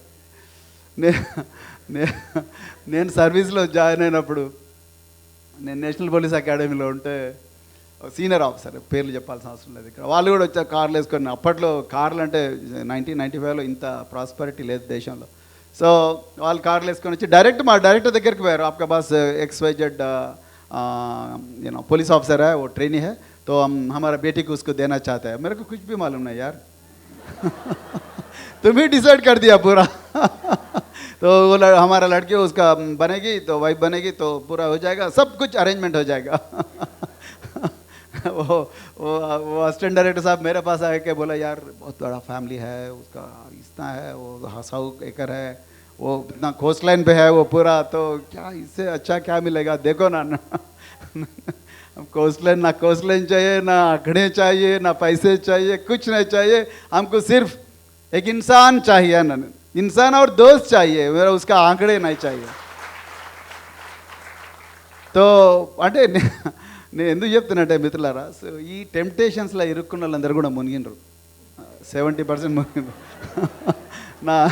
నాదొక్కడే request మీ అందరికి కూడా, లైఫ్ ఎంజాయ్ చేయండి బాయ్, ఎంజాయ్ చేయండి. ఆ జీతం తీసుకొని కూడబెట్టుకొని మంచిగా ఎక్కడైనా ప్రావిడెంట్ ఫండ్లో ఇన్వెస్ట్ చేయండి, లేకపోతే ఇంకేదైనా ఒక ఎకరం భూమి కొనుక్కుంటే ఆ భూమి మళ్ళీ అట్లనే పెట్టుకొని ఒరవకండి రోజు, దాని మళ్ళీ అమ్మండ్రి, లీగల్గా అమ్మండ్రి, మీ గవర్నమెంట్కి ఇన్ఫార్మ్ చేయండి. ఆ డబ్బులు తీసుకొని పోయి మంచిగా రష్యా పోండి, లేకపోతే మొత్తం ప్రపంచం తిరగండి. నేను యునైటెడ్ నేషన్స్ అని ఆయన చెప్పిండు వార్ క్రైమ్స్ ఇన్వెస్టిగేటర్గా, నేను యునైటెడ్ నేషన్స్ మిషన్ పోయి 6 లక్షలు సంపాదించుకున్నా. నా ఫ్రెండ్స్ చాలామంది కూడా 6 లక్షలు తీసుకొని ఇక్కడ వచ్చి 2 ఎకరాల భూమి కొనుక్కున్నారు, ఇవాళ వాళ్ళు 5 కోట్లు సంపాదించారు. Legal, everything is legal. నేను అనుకున్నా, నేను మా వైఫ్ మా పిల్లలు ఇదంతా కాదు, వెల్లంకి ఫుడ్స్, మా వైఫ్ అప్పుడే రమ్మన్నాను ఆమె, వెల్లంకి ఫుడ్స్ నుంచి కారం పొడి, ఆ పొడి, ఈ పొడి అన్నీ తీసుకొని వచ్చింది. ఒక రైస్ మేకర్ కొనుక్కున్నాం. నేను 20 దేశాలు తిరిగిన అదే 6 లక్షలతో, బస్సులా ట్రైన్లా అంత తిరిగిన. Because life is an experience యార్. Life is not just about property, life is not about prosperity, life is experience. You must experience every bit of it. See the poverty, see, prosperity, and then, oscillate between both. It doesn't matter. పోయేటప్పుడు ఏంది, అందుకొరకే చెప్తున్నాను నేను, చాలా శవాలు మోసినారు, ఎక్కడైపోయిన రా బాబా అనిపిస్తుంది. So అందుకొరకు అండర్స్టాండ్, మేము లేదో యోగి ఆదిత్యనాథ్ లాగానో లేకపోతే ఇంకెవరిలాగానో బాబాలు నిత్యానంద స్వామి లాగా ఎక్కడో పారిపోమని అంటలేను నేను. So what I'm trying to tell you, so enjoy life. So government gives you all opportunities. అందుకొరకు నేను చెప్తున్నాను, government service, private service also great, but government is something which really takes care of you as long as you are honest and officer with a lot of commitment, passion, integrity, creativity. ఇవాళ morning ఈరోజు Mahender Reddy డీజీపీగా retire అవుతున్నారు. So after 5 years of his long service, and ఇవాళ morning నేను congratulations on you're super అంటే పాపం ఆయన నాకు ఒక మెసేజ్ పెట్టాడు. The products that you have created as joint commissioner of products public service, that you have created as joint commissioner of a special branch, even today we are using those products. Ante what a great acknowledgement. I said, sir, thank you very much. Thank you very much for that. Cyber crimes మా దగ్గర రెగ్యులర్గా వచ్చేవాళ్ళు, నాకు వీడు stock చేస్తున్నాడు, అప్పట్లో ఇంకా evolving field అది, వీడు స్టాక్ చేస్తున్నాడు, వాడు నన్ను ఇట్లా ఈ ఎమోజీ పెట్టిండు, ఒకడు ఇట్లా అన్నాడు, ఒకడు ఇట్లా అన్నాడు, ఒకడు కిస్ అన్నాడు, ఇవన్నాడు అవన్నాడు. అంటే అమ్మ ఇదేదో పెద్ద ఫీల్డ్ ఉంది, ఇప్పుడు ఇంత చిన్న, అప్పటికి ఐటీ యాక్ట్ కొత్తది అనమాట, అక్కడ అసలు సైబర్ క్రైమ్ ఫీల్డే లేదు, మా ఎస్ఐలకు సిఐలకు అసలు దాని మీద ఐడియానే లేదు. So I requested DGP, in those days he was IG computer service, Mahender Reddy గారికి రిక్వెస్ట్ చేసి, sir please get us one cyber crime station, because Hyderabad is a Silicon Valley, second Silicon Valley of India, but it doesn't have a cyber crime station. Please help us to create a cyber crime station. Immediately government nunchi oka order ichchesaru. Today we have cyber crime station, one of the best in the country. So what I am trying to tell you, government gives you a lot of opportunities. So nenu ma teachers evarante constables, na teachers evaru criminals. Hyderabad city పోలీస్కి ఒకప్పుడు website లేదు, నాకు వెబ్సైట్కి ఏమో radical content రాయాలనిపించేది. So నా దగ్గరకు చాలామంది మా హస్బెండ్ కొట్టాడని చెప్పేసి వైఫ్స్ వచ్చేవాళ్ళు, తర్వాత మా వైఫ్ నా మీద తప్పుడు కేసు పెట్టిందని చెప్పేసి హస్బెండ్స్ వచ్చేవాళ్ళు. వాళ్ళందరూ కలిసి ఒక వెబ్సైట్ కూడా క్రియేట్ చేసుకున్నారు, ఏంటి 498a.org అని, ఇప్పుడు కూడా ఉంటుంది, మీరు కావాలంటే చూడండి. అంటే వరకట్నం కోసం వేధించిండ్రు నా భర్తలు అత్తమామలు, వాళ్ళు ఒకటి చేసుకున్నారు. సో నేను వాళ్ళిద్దరిని కూర్చోబెట్టి ఒక కప్పు కాఫీ ఇచ్చి, దయచేసి మీ ఫీలింగ్స్ అన్నీ కూడా ఈ పేపర్లో రాసి నాకు ఇచ్చిపోండి, ఇట్స్ అ వాల్యుబుల్ డాక్యుమెంట్ అని చెప్పిన నేను. అదంతా కూడా ఇంగ్లీష్లో ట్రాన్స్లేట్ చేసి నేను వెబ్సైట్లో హోస్ట్ చేసిన. మీ వైఫ్ మిమ్మల్ని కొడుతుందంటే ఈ రీజన్స్ అయి ఉంటుంది, మీరు మీ వైఫ్ని కొడుతుంటే ఈ రీజన్స్ అయి ఉంటుంది. మీ వైఫ్ మిమ్మల్ని చీటింగ్ చేస్తుంది, లేకపోతే మీరు మీ వైఫ్ మీ హస్బెండ్ మిమ్మల్ని చీటింగ్ చేస్తున్నారంటే these are the signs to look far.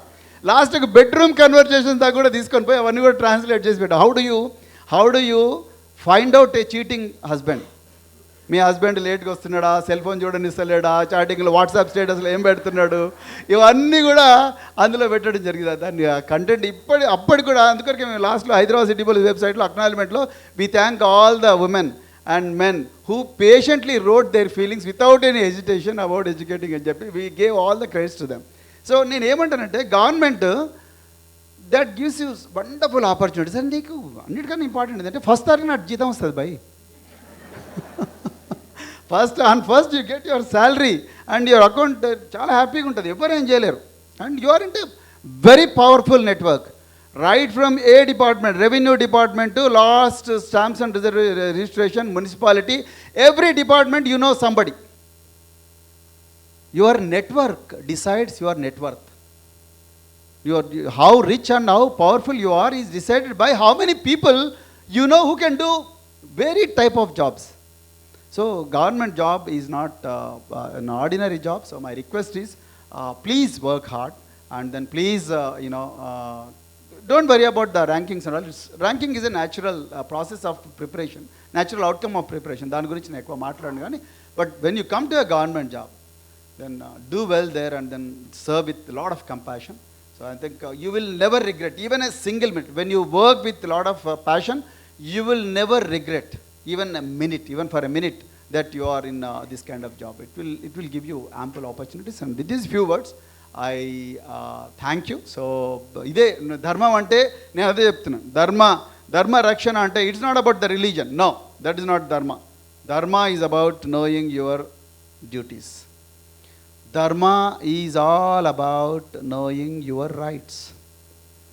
Dharma is all about respecting others' rights. Dharma is all about showing empathy. Dharma is all about your duty to your motherland. That is Dharma. Dharma is all about integrity. Dharma is all about fraternity. That is Dharma. We are all human. Dharma is all about knowing your purpose of life, knowing the purpose of your life. So Dharma is all about knowing the purpose. ఇప్పుడు చాలా ఏదో అబ్స్ట్రాక్ట్గా అనిపించవచ్చు, కానీ that is what dharma is all about. It is not the gods and goddesses that we worship every day. No, dharma is all about knowing yourself. Dharma is all about knowing your purpose. Dharma is all about understanding the meanings behind the struggle every day. Not just your struggle, the people who are surrounded by you. People who are behind, people who are voiceless. Understand their struggle, understand their feelings, and do what best you can to those people is Dharma. అదే ధర్మాన్ని రక్షించడం అంటే. అంతే తప్ప రోజు వీళ్ళ మీద వాళ్ళు రాళ్ళేసి, వాళ్ళ మీద వీళ్ళు రాళ్ళేసి, కత్తిపోట్లతో చేసుకొని పొద్దున వాళ్ళు మళ్ళీ అధికారంలోకి వీళ్ళ అధికారంలో పోయి, that's all politics. That is not ధర్మ. So with these few words, I thank you. I really enjoyed talking to you. So if you have any questions, I'll take 5 questions. So I have another dharma to fulfill, so I have to go. As a politician, I have another dharma, so I have to go to some other place. So, but I wish you all the very best. Please keep reading, but don't just read the material. So that is again cheating. Only material చదివితే అందరు ఆన్సర్లు ఒకేలాగుంటే దిద్దేవాడు. నేను పేపర్లు కూడా దిద్దిన మిత్రులారా, ఎవరు పంపించిన పేపర్లో నన్ను అడగకండి, కానీ నేను కొన్ని పేపర్లు దిద్దాను. సో అంటే ఈ ఎగ్జామినేషన్ సంబంధించి. బట్ మాకు కొన్ని పేపర్లు ఇచ్చిన తర్వాత బోర్ కొడుతుంది. No no no no you give 5 marks, సే బడికే నైదే సక్తే అనిపిస్తుంది. సో సడన్గా somebody comes with a fresh perspective. అరే, this guy has approached the same problem from a different direction. So give him 10 marks. And again it depends on your moods also. Morning రాత్రి ఇంట్లో గొడవ అయినప్పుడు పొద్దున first paper వచ్చిందనుకో, అవన్నీ ఉంటాయి. కాకపోతే ఈ public service commission they always have the ways of calibrating the gradings and also they are also reasonably scientific. So read news papers and then discuss a lot. You are not a competitor to the person who is next to you. No, you are competing with the universe of candidates. Not just మీరు అందరూ కూడా కలిసి discuss చేయండి. 100 పూలు వికసించని 1000 ఆలోచనలు సంఘర్షించని అన్నారు. So అందుకొరకు keep on discussing, you get lot of things and then these discussions will decide your value system. అంతే తప్ప don't discuss about the apartments, don't discuss about the luxury cars, Audi Q7, లేకపోతే Mercedes Benz or Mercedes Maybach, ఇవన్నీ temporary. After few minutes you forget that you are driving a car. So that's not the purpose of the life. So with these few words, I thank you, and I hope I have spoken some sense. So thank you very much. I wish you all the best. Javid.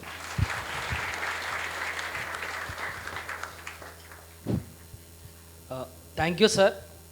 Sir ఒక బ్యూరోక్రాట్గా ఉన్నప్పుడు గవర్నెన్స్లో కానీ and చాలా అంశాలలో on administration with human touch అనేటటువంటి దానికి justice చేసినటువంటి వ్యక్తి. దాంతోపాటుగా గురుకుల్ రిక్రూట్మెంట్ బోర్డు చైర్మన్గా సార్కి ఒక రిక్రూట్మెంట్ ఎట్లా జరగాలి, ఏ క్యాండిడేట్స్ని సెలెక్ట్ చేసుకోవాలి, ఎగ్జామినేషన్ పేపర్ ఎట్లా ఉండాలి అనేటటువంటి అంశంలో చాలా ఎస్ ఒక్క కోర్టు కేసు కూడా లేకుండా నియామకాలను ఎట్లా నియమించాలి అనేటటువంటి అంశంలో సార్కు చాలా స్పష్టత ఉన్నది. దాంతోపాటుగా గవర్నెన్స్ విత్ డౌన్ ట్రోడెన్ పీపుల్ను ఎట్లా చేయాలి అనేటటువంటి అంశంలో కూడా సార్ ఆల్మోస్ట్ 25 years సర్వ్ చేశారు.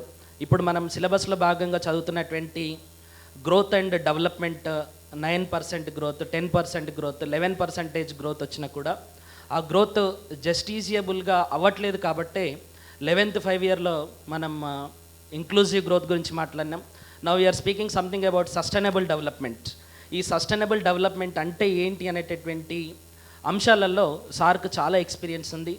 దాంతోపాటుగా మనం పావర్టీ గురించి still we are speaking about economic inequalities గురించి మాట్లాడుతున్నాం. ఇన్ని సంవత్సరాల ఈ గవర్నెన్స్లో కూడా ఎందుకు ఈ ఇన్ఈక్వాలిటీస్ ఉన్నాయి? సో యూట్యూబ్ థంబ్నెయిల్స్ కోసం మీరు ప్రశ్నలు అడగకుండా, సో మీరు ఎగ్జామినేషన్ పాయింట్ ఆఫ్ వ్యూలో మీరు సక్సెస్ కావడానికి, సో ఇంకా మీకు ఏమైనా డౌట్స్ ఉంటే so then the floor is open. So you can always ask sir. Students తరపున కొన్ని ఫ్రీక్వెంట్గా వచ్చే questions. Please ask. That's first అసలు మనం ఈ రూల్ ఆఫ్ లా అనేది ఇండియన్ కాన్స్టిట్యూషన్కి బేసిస్ సార్. అవును. సో ఈ రూల్ ఆఫ్ లా ఓన్లీ థియరిటికల్గా చూస్తుంటాం, ప్రాక్టికల్గా చాలా సందర్భాల్లో ఫెయిల్ అవుతూనే ఉంటుంది. అది క్యాస్ట్ విషయంలో కావచ్చు, రిలీజియన్ విషయంలో కావచ్చు, ఆర్ జెండర్ విషయంలో కావచ్చు. సో దీన్ని అమలు చేయడానికి వీళ్ళు ఏం చేయాలి భవిష్యత్ సివిల్ సర్వీస్ ఆస్పిరెంట్స్గా? Very good question. సో మొట్టమొదట చట్టాన్ని అర్థం చేసుకోవాలి. ప్రతి చట్టానికి కూడా ముందు ఆబ్జెక్టివ్ ఉంటుంది. అంటే చట్టం ఎందుకోసం తయారు చేయబడ్డది అనేది ఆ చట్టంలోనే రూపొందించబడి ఉంటుంది. ఆ ప్రియాంబుల్ ఉంటుంది చట్టానికి కూడా. దాని ముందు చట్టాన్ని చదవాలి. చట్టాన్ని చదివిన తర్వాత ఆ చట్టాన్ని ఇంతకుముందు ఇంప్లిమెంట్ చేసిన వాళ్ళతో మాట్లాడాలి. చట్టం ఎవరి కోసం అయితే రూపొందించబడ్డదో వాళ్ళతో కూడా యు మస్ట్ టాక్. ఆ చట్టాన్ని సంబంధించి ఇంతవరకు ఏమైనా కేసులు వచ్చినాయా, కేసులు ఏ విధంగా, లిటిగేషన్ అనేది ఏ విధంగా నడుస్తుంది అనేది ఓపిక ఉంటే చదవాలి. లేకపోతే ఆ చట్టాన్ని డీల్ చేస్తున్న ఎక్స్పర్ట్స్తో మాట్లాడాలి. మాట్లాడిన తర్వాత ఆ చట్టాన్ని ఇంప్లిమెంట్ చేయాలి. 90% ఆఫ్ ద టైమ్స్ ఏం జరుగుద్ది అంటే అసలు ఇవన్నీ ఎవరు చేయరు. చేయడానికి ముందు టైం ఉండదు, టైం దొరికినా ఇంటెన్షన్ ఉండదు. బికాజ్ బ్యూరోక్రసీలో పెద్ద ఫైర్ ఫైటింగ్గా ఉంటుంది ప్రతిరోజు కూడా. ఆ మీటింగ్, ఈ మీటింగ్, ఆ మీటింగ్, ఆ టార్గెట్, సడన్గా సీఎం పిలుస్తాడు, సగం మినిస్టర్ పిలుస్తాడు, లేకపోతే మినిస్టర్ ప్రోగ్రామ్ అంటారు, లేకపోతే ఈ కోర్ట్ కేసు, ఆ court case. So the events decide your progress of the day, your working for the day.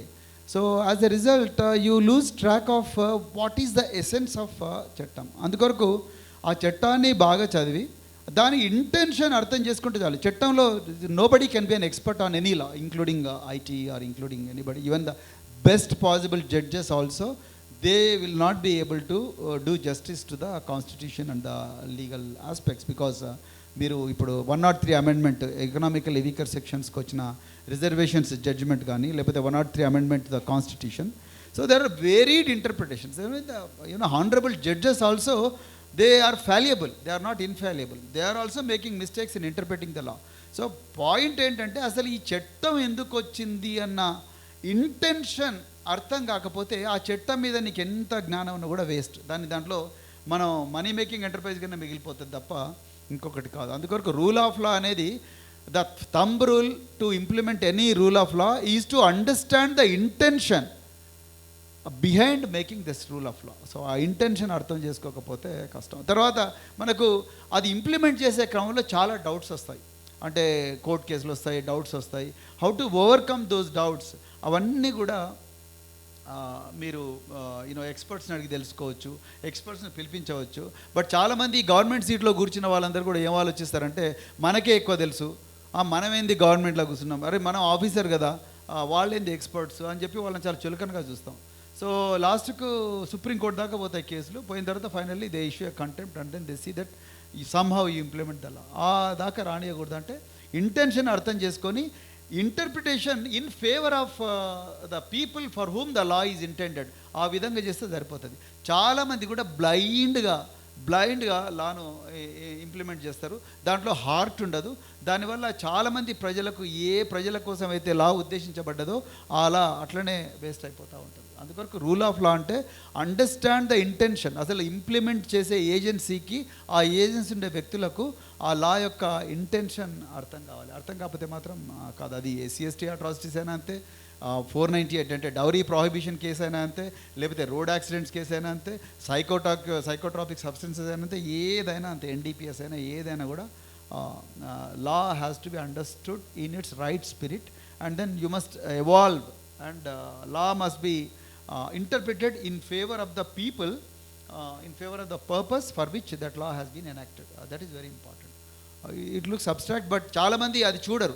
కింద ఉన్న క్లర్క్ తీసుకొని వస్తాడు, సార్ ఇది రూల్ పొజిషన్ అంటాడు. నాకు భయం అయింది, అమ్మో నేను ఈ రూల్ సార్, ఆయనే చెప్తాడు, సార్ పోయినసారి సార్కు ఛార్జ్ మెమో ఇష్యూ చేశారు, పాపం ప్రమోషన్ ఆగిపోయింది, సస్పెండ్ అయ్యాడు అంటే ఈయన అమ్మ లేని బంధు అవతల ఆ రూమ్ అవతల వెయిట్ చేస్తున్న వ్యక్తి వాళ్ళు ఎన్ని బాధలలో ఉన్నారో తెలియదు. మీకు బెస్ట్ ఎగ్జాంపుల్ ధరణి పోర్టల్లో ఇప్పటి వరకు 1,00,000 దాకా అప్లికేషన్స్ పెండింగ్ ఉన్నాయి.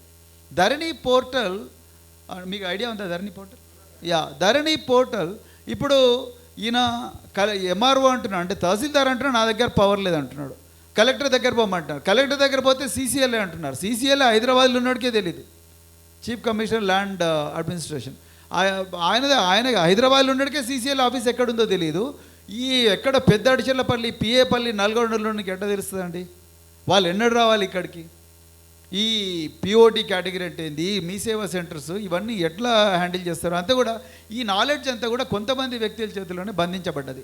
సో కొన్ని ప్రాహిబిటెడ్ కేటగిరీ పెట్టారు, కొన్ని గవర్నమెంట్ ల్యాండ్స్ ప్రాహిబిటెడ్ కేటగిరీలో పెట్టారు, కొన్ని ఒక గంట కోసం ఓపెన్ చేస్తారు విండో. ఇవన్నీ కూడా ఇన్ఫర్మేషన్ ఈజ్ పవర్.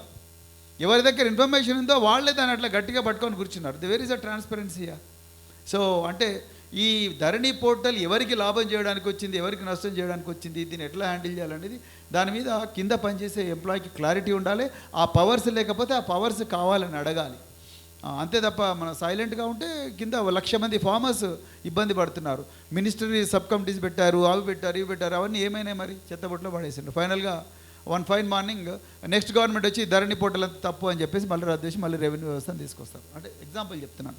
ఏ చట్టం అయినా కూడా అది దాని ఆబ్జెక్టివ్స్ ఎవరి కోసం వస్తున్నాయి? అది కొంతమంది భూస్వాములకు లాభం చేయడానికి వస్తుందా, లేకపోతే భూమి లేని నిరుపేదలకు, సన్నకారు చిన్నకారు రైతులకు లాభం చేయడానికి వస్తుందా, రైతుల సౌలభ్యం కోసం వస్తున్నదా, రైతు కూలీల సౌలభ్యం కోసం వస్తున్నదా, ఎవరి ప్రయోజనాలు నెరవేర్చడం కోసం ఆ చట్టం రూపొందించబడ్డదన్న క్లారిటీ ఆఫీసర్కి ఉంటే ఆయన తప్పులు చేసినా కూడా రక్షిస్తుంది సిస్టమ్. అది చాలామందికి ఆ ప్రశ్న ఉందంటున్నారు కాబట్టి చెప్తాను. అందుకొరకు చాలామంది మీ కింది క్లర్కో లేకపోతే కింది వ్యక్తి చెప్పి, సార్ పైన ఆయన ఫెయిల్ అయ్యింది కాబట్టి మీరు కూడా ఫెయిల్ అవుతారు, ఎందుకు లేనిపోని పంచాయతీ, మొన్ననే పెళ్ళయింది మీకు, ఇంకా EMIలు కట్టేది ఉందంటే మాత్రం మీరు ఆ ట్రాప్లో పడితే మీరు ఎప్పుడు be a revolutionary, be a radical, be a revolutionary, be a change maker, be a fighter, then you will improve the system. అందరిలాగానే నువ్వు నలుగురితో పాటు నారాయణ అంటే స్టేటస్ కోయిస్ట్ అవుతావు. స్టేటస్ కోయిస్ట్ అయితే నీలాంటి వాళ్ళు 1,00,000 మంది ఉన్నారు ఈ దేశంలో.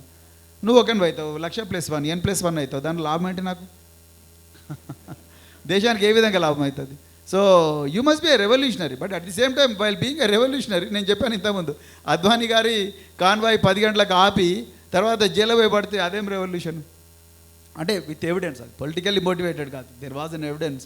సో నేనేమంటానంటే అందుకొరకు try to redefine the process, try to have a fresh look at the entire system. So and then నేను తహసీల్దార్నో లేకపోతే నేను పంచాయత్ సెక్రటరీ అనుకోవట్లేదు, అట్లా అనుకోకూడదు కూడా ఎప్పుడు కూడా.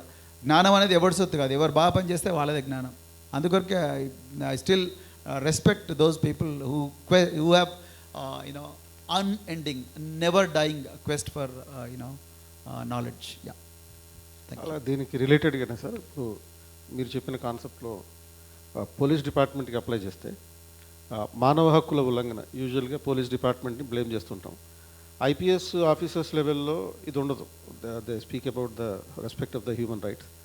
కానిస్టేబుల్, సబ్ ఇన్స్పెక్టర్ లెవెల్లోనే ఈ మానవ హక్కుల ఉల్లంఘన కూడా జరుగుతుంది.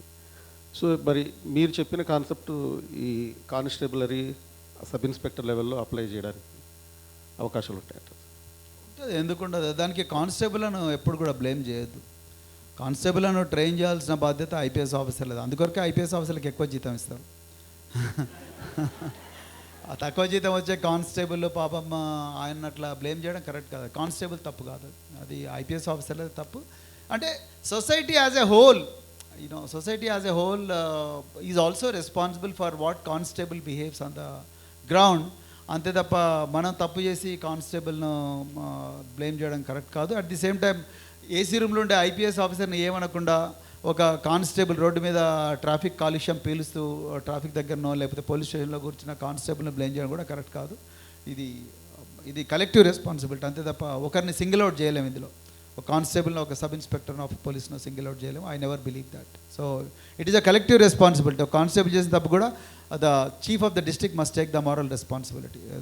It is 100%. ఎందుకంటే వాళ్ళని ట్రైన్ చేయాల్సిన బాధ్యత నీదే, వాళ్ళలో మార్పు తీసుకురావాల్సిన బాధ్యత నీదే. ఇవన్నీ కూడా చేయాలి, లేకపోతే మాత్రం సిస్టమ్ అలాగే ఉంటుంది. Constables are exposed, so they are bad boys, and SP is not exposed, so they are good boys. అట్లా కాదు కదా సార్. ఇది యూపీఎస్సీ జర్నీ లాంగ్ జర్నీ కదా సార్. సో ఈ జర్నీ ప్రిపరేషన్ జర్నీలో సో చాలాసార్లు డిమోటివేట్ అయితే దాన్ని ఎలా కోపప్ చేసుకోవాలి సార్ మళ్ళీ అంత ఎనర్జీతో? చాలా మంచి ప్రశ్న, నిజంగా చాలా మంచి ప్రశ్న. నేను ఒకసారి ఢిల్లీ ఇంటర్నేషనల్ ఎయిర్పోర్ట్లో ఉంటే ఖమ్మం అమ్మాయి కలిసింది. పాపం ప్యాక్ చేసుకొని వచ్చేస్తుంది వాపస్. సో చాలాసేపు మాట్లాడాను అమ్మాయితో నేను. ఆల్మోస్ట్ 2 hours ఫ్లైట్ డిలే అయింది. So I kept on talking to our farmers కుటుంబం నుంచి వచ్చింది ఆ అమ్మాయి. She's from Sattupalli. So Vajiram రవిలో 4 సంవత్సరాలు కోచింగ్ తీసుకున్నాను. డాడీ అన్ని అప్పులు చేశారు. సో ప్రతిసారి కూడా ప్రిలిమ్స్ పాస్ అవుతాను, మెయిన్స్ పోతాను, ఒకసారి మెయిన్స్ పాస్ అవుతాను, తర్వాత మెయిన్స్ ఫెయిల్ అవుతాను, మళ్ళీ ప్రిలిమ్స్కి వస్తాను, ఇంటర్వ్యూకి ఒక్కసారి కూడా పోలేకపోయాను. సో ఇదంతా కూడా ఒక జర్నీ. సో ఈ ఎక్స్పీరియన్స్లో నిజంగా ఒక్కోసారి చాలా ఫ్రస్ట్రేటింగ్గా ఉంటుంది. అయితే ఆ ఫ్రస్ట్రేషన్ టైంలో మనం ఆ హోప్ను చేయాలంటే మనం ప్రజల్లో అప్పుడప్పుడు కమ్యూనిటీ సర్వీస్, తర్వాత రీడింగ్ గుడ్ బుక్స్, ఆర్ మనలాగా కష్టపడుతున్న ఫ్రెండ్స్ దగ్గర పోయి కూర్చోవడం, వాళ్ళతో మాట్లాడడం, తర్వాత ఎవరైనా మనకు తెలిసిన ఆఫీసర్స్ నెట్వర్క్లో ఉంటే వాళ్ళతో కొంత మెంటరింగ్, కౌన్సిలింగ్ తీసుకోవడం, తర్వాత మనకి ఏదైనా నిజానికి గుండెకు ఈ ప్రిపరేషన్ మాత్రమే కాకుండా ఇంకేదైనా ఇష్టమైన పని అనిపిస్తే దాన్ని చేయడం. సో సీగ్రామ్స్ 100, ఆఫీసర్స్ చాయిస్, హైవే 5 words, కింగ్ఫిషర్, కార్ల్స్బర్గ్, నీరా, ఇవన్నీ తాగడం కాదు. So if you have a girlfriend or boyfriend, then talk to her, then and yeah, there is nothing wrong. No, there is nothing wrong in having a boyfriend or a girlfriend, to be very honest. ఇది అదంతా old model. So ఈ 21st century there is nothing wrong as long as you don't make indecent sexual advances. You don't take other person's rights for granted. Do I make any sense? So as long as you respect other person's dignity, there is nothing wrong in having a friend, whether it is boyfriend or girlfriend. So but issue is you need to have safety valve. Is safety valve. If you are a writer, write about your experience. If you are a singer, start singing. So if you are a painter, then start painting. If you want to serve with your parents, go for 1 or 2 weeks, go to your parents and then stay there and then work there and then come back. So నేను హార్వర్డ్లో ఒక course చేశానండి. ఆ కోర్స్లో ఆ professor ఎప్పుడు ఏం చెప్పేవారంటే, their world famous professors, Barack Obama వీళ్ళందరూ అక్కడే చదివారు. సో వాళ్ళు ఏం చెప్పారంటే, ఇది చాలా ఇంపార్టెంట్, మీకు కూడా పనికొస్తుంది. వాళ్ళు ఏం చెప్పారంటే, ఎప్పుడన్నా ఒక స్టోరీ రాయాలన్నా, ఒక బయోగ్రఫీ రాయాలన్నా, ఒక అసైన్మెంట్ రాయాలన్నా కూడా నెవర్ రైట్ ఇట్ కంటిన్యూస్లీ అనేవాళ్ళు. అంటే ఆ రోజే కంప్లీట్ చేయాలి అంతా అనే అప్పుడు చూడకండి. సో ఒక 5 days రాయండి, 2 days రెస్ట్ తీసుకోండి, forget about everything, and then come back to the process again and do it, have a fresh look at what you have done. నువ్వు 5 రోజులు చేసిన పని మళ్ళీ ఒకసారి చూడమనేవాడు. సో దాంతో చాలా అడ్వాంటేజ్ అయ్యేది. సో అంటే అందుకొరకే సివిల్ సర్వీస్ ప్రిపరేషన్ మాకు కూడా అంతే. మేము చిక్కడపల్లికి పోయేవాళ్ళం, ఒక 2 సినిమాలు చూసేవాళ్ళం. సో అప్పుడు నేను మీకు చేయొద్దని చెప్తున్న పని మేము అప్పుడు చేసినాం. మందుపాటు పెట్టుకునేటోళ్ళం. అది ఒక గంట 2 గంటల తర్వాత మొత్తం మళ్ళీ కదా మళ్ళీ ఇదే జీవితం అనిపించేది. సో కానీ ఇప్పుడు అంటే long back I have left drinking and smoking. So but what I'm trying to tell you, but smoking and drinking is not the right outlet. It's waste. It's time waste and it spoils your health. It increases the negative energy in your body. Adi avasaram ledhu. So but have good friends. Like somebody told me that your character is some average of the friends you have. So if you are in a good company, then you'll get good ideas. Even if you are a failure, then your company will come back and then tell you, అరే యార్ నాకు చాలామంది తెలుసు study సర్కిల్లో చదువుతున్న పిల్లలు, కొంతమంది first attempt పోతారు కానీ మిగతా వాళ్ళు అప్పటికి వచ్చి ఉంటారు. సో అరే ఏం కాదు మేమందరం ఉంటాం కదా నువ్వు రాయి అంటారు. సో మళ్ళీ రెండోసారి వస్తుంది. సో నాతో పాటు ఇప్పుడు టాపర్ వచ్చిన వ్యక్తి మా బ్యాచ్లో అతనికి ఫస్ట్ టైం రాలేదు, బట్ మేమందరం కూర్చొని లేదు ఏం పర్వాలేదు నువ్వు మళ్ళీ మాతో సివిల్స్ ప్రిపేర్ కామంటే అతనికి ఆల్ ఇండియా 5th ర్యాంక్ వచ్చింది. అట్లా ఎప్పుడు కూడా బాధపడకూడదు. కానీ ఫ్రస్ట్రేషన్ వస్తుంది. ఆ ఫ్రస్ట్రేషన్ అప్పుడు you should see the safety outlets, అంతే తప్ప don't really get frustrated. All attempts అయిపోయిన తర్వాత కూడా జాయిన్ పాలిటిక్స్ యార్. ఎవరెవరో చదువు రాని వాళ్ళు, కాపీలు కొట్టిన వాళ్ళు, డిగ్రీ సర్టిఫికేట్లు ఎక్కడో బయట కొనుక్కున్న వాళ్ళు వచ్చి రాజకీయాలు కూర్చొని నిన్ను బాస్ ఓవర్ చేస్తున్నారు. మీకు 4 అటెంప్ట్లు పోయినా కూడా the light is at the end of the tunnel. Join us, we will make you ministers.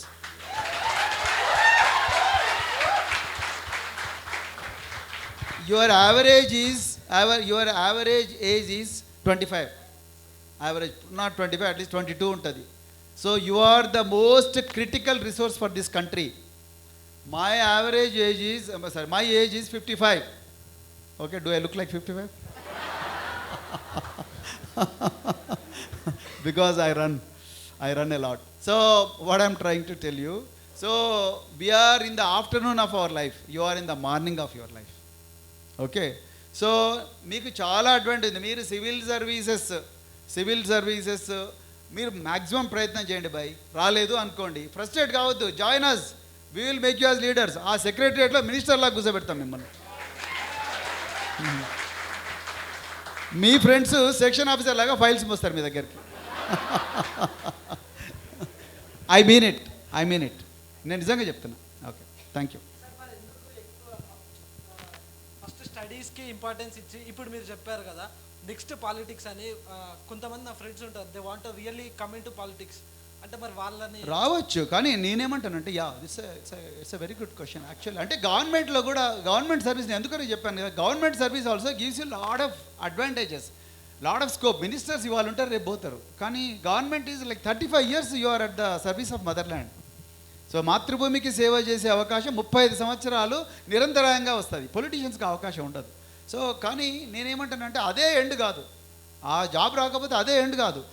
దేశానికి సేవ చేయడం కోసం ఎన్జిఓ పెట్టుకోవచ్చు, లేకపోతే పాలిటిక్స్లో జాయిన్ అవ్వచ్చు, ఏదైనా చేయొచ్చు, as long as you stay honest, you maintain that integrity. అంటే మన క్వశ్చన్ ఫ్రస్ట్రేషన్ మీద అయింది కాబట్టి చెప్తున్నా. అసలు ఫ్రస్ట్రేట్ కావాల్సిన అవసరమే లేదు. Life is very beautiful. Don't get frustrated. Do you have girl friend? Sir, in order to develop the life of the poor people, many governments are introducing welfare schemes. But even though they are introducing many schemes, the condition of people are increasing. In my point, it is only because of political corruption. Not only me, many people think it only because of political corruption. What are your views in political corruption? I request you all to give a huge applause to this lady. May I know your name? Venkat Lakshmi. So the question here is, ప్రజలకు ఇన్ని సంక్షేమ పథకాలు పెట్టినప్పటికీ కూడా వాళ్ళ పరిస్థితి ఎక్కడ వేసిన గొంగలు ఎక్కడే ఉన్నది. లేకపోతే వాళ్ళ మానసిక స్థితిలో మార్పు రాలేదు, వాళ్ళ జీవన స్థితిగతుల్లో మార్పు రాలేదు. మరి ఈ సంక్షేమ పథకాలన్నీ కరప్షన్ కోసమే పెట్టబడ్డాయా అనేది ప్రశ్న. చాలా మంచి ప్రశ్న. నిజానికి ఈరోజు తెలంగాణ మాత్రమే కాదు, దేశంలో ఎక్కడ కూడా చెప్పుకోవాల్సిన ప్రశ్న ఇదే. వాస్తవానికి ఏంటంటే నేను కూడా వెల్ఫేర్లో దాదాపు 9 సంవత్సరాలు పనిచేసిన, పోలీసింగ్లో 16 సంవత్సరాలు పనిచేసిన. రూలర్స్కు ప్రజలు ఎప్పుడు కూడా ఒక లెవెల్ దాటి పోకూడదనే ఉంటుంది.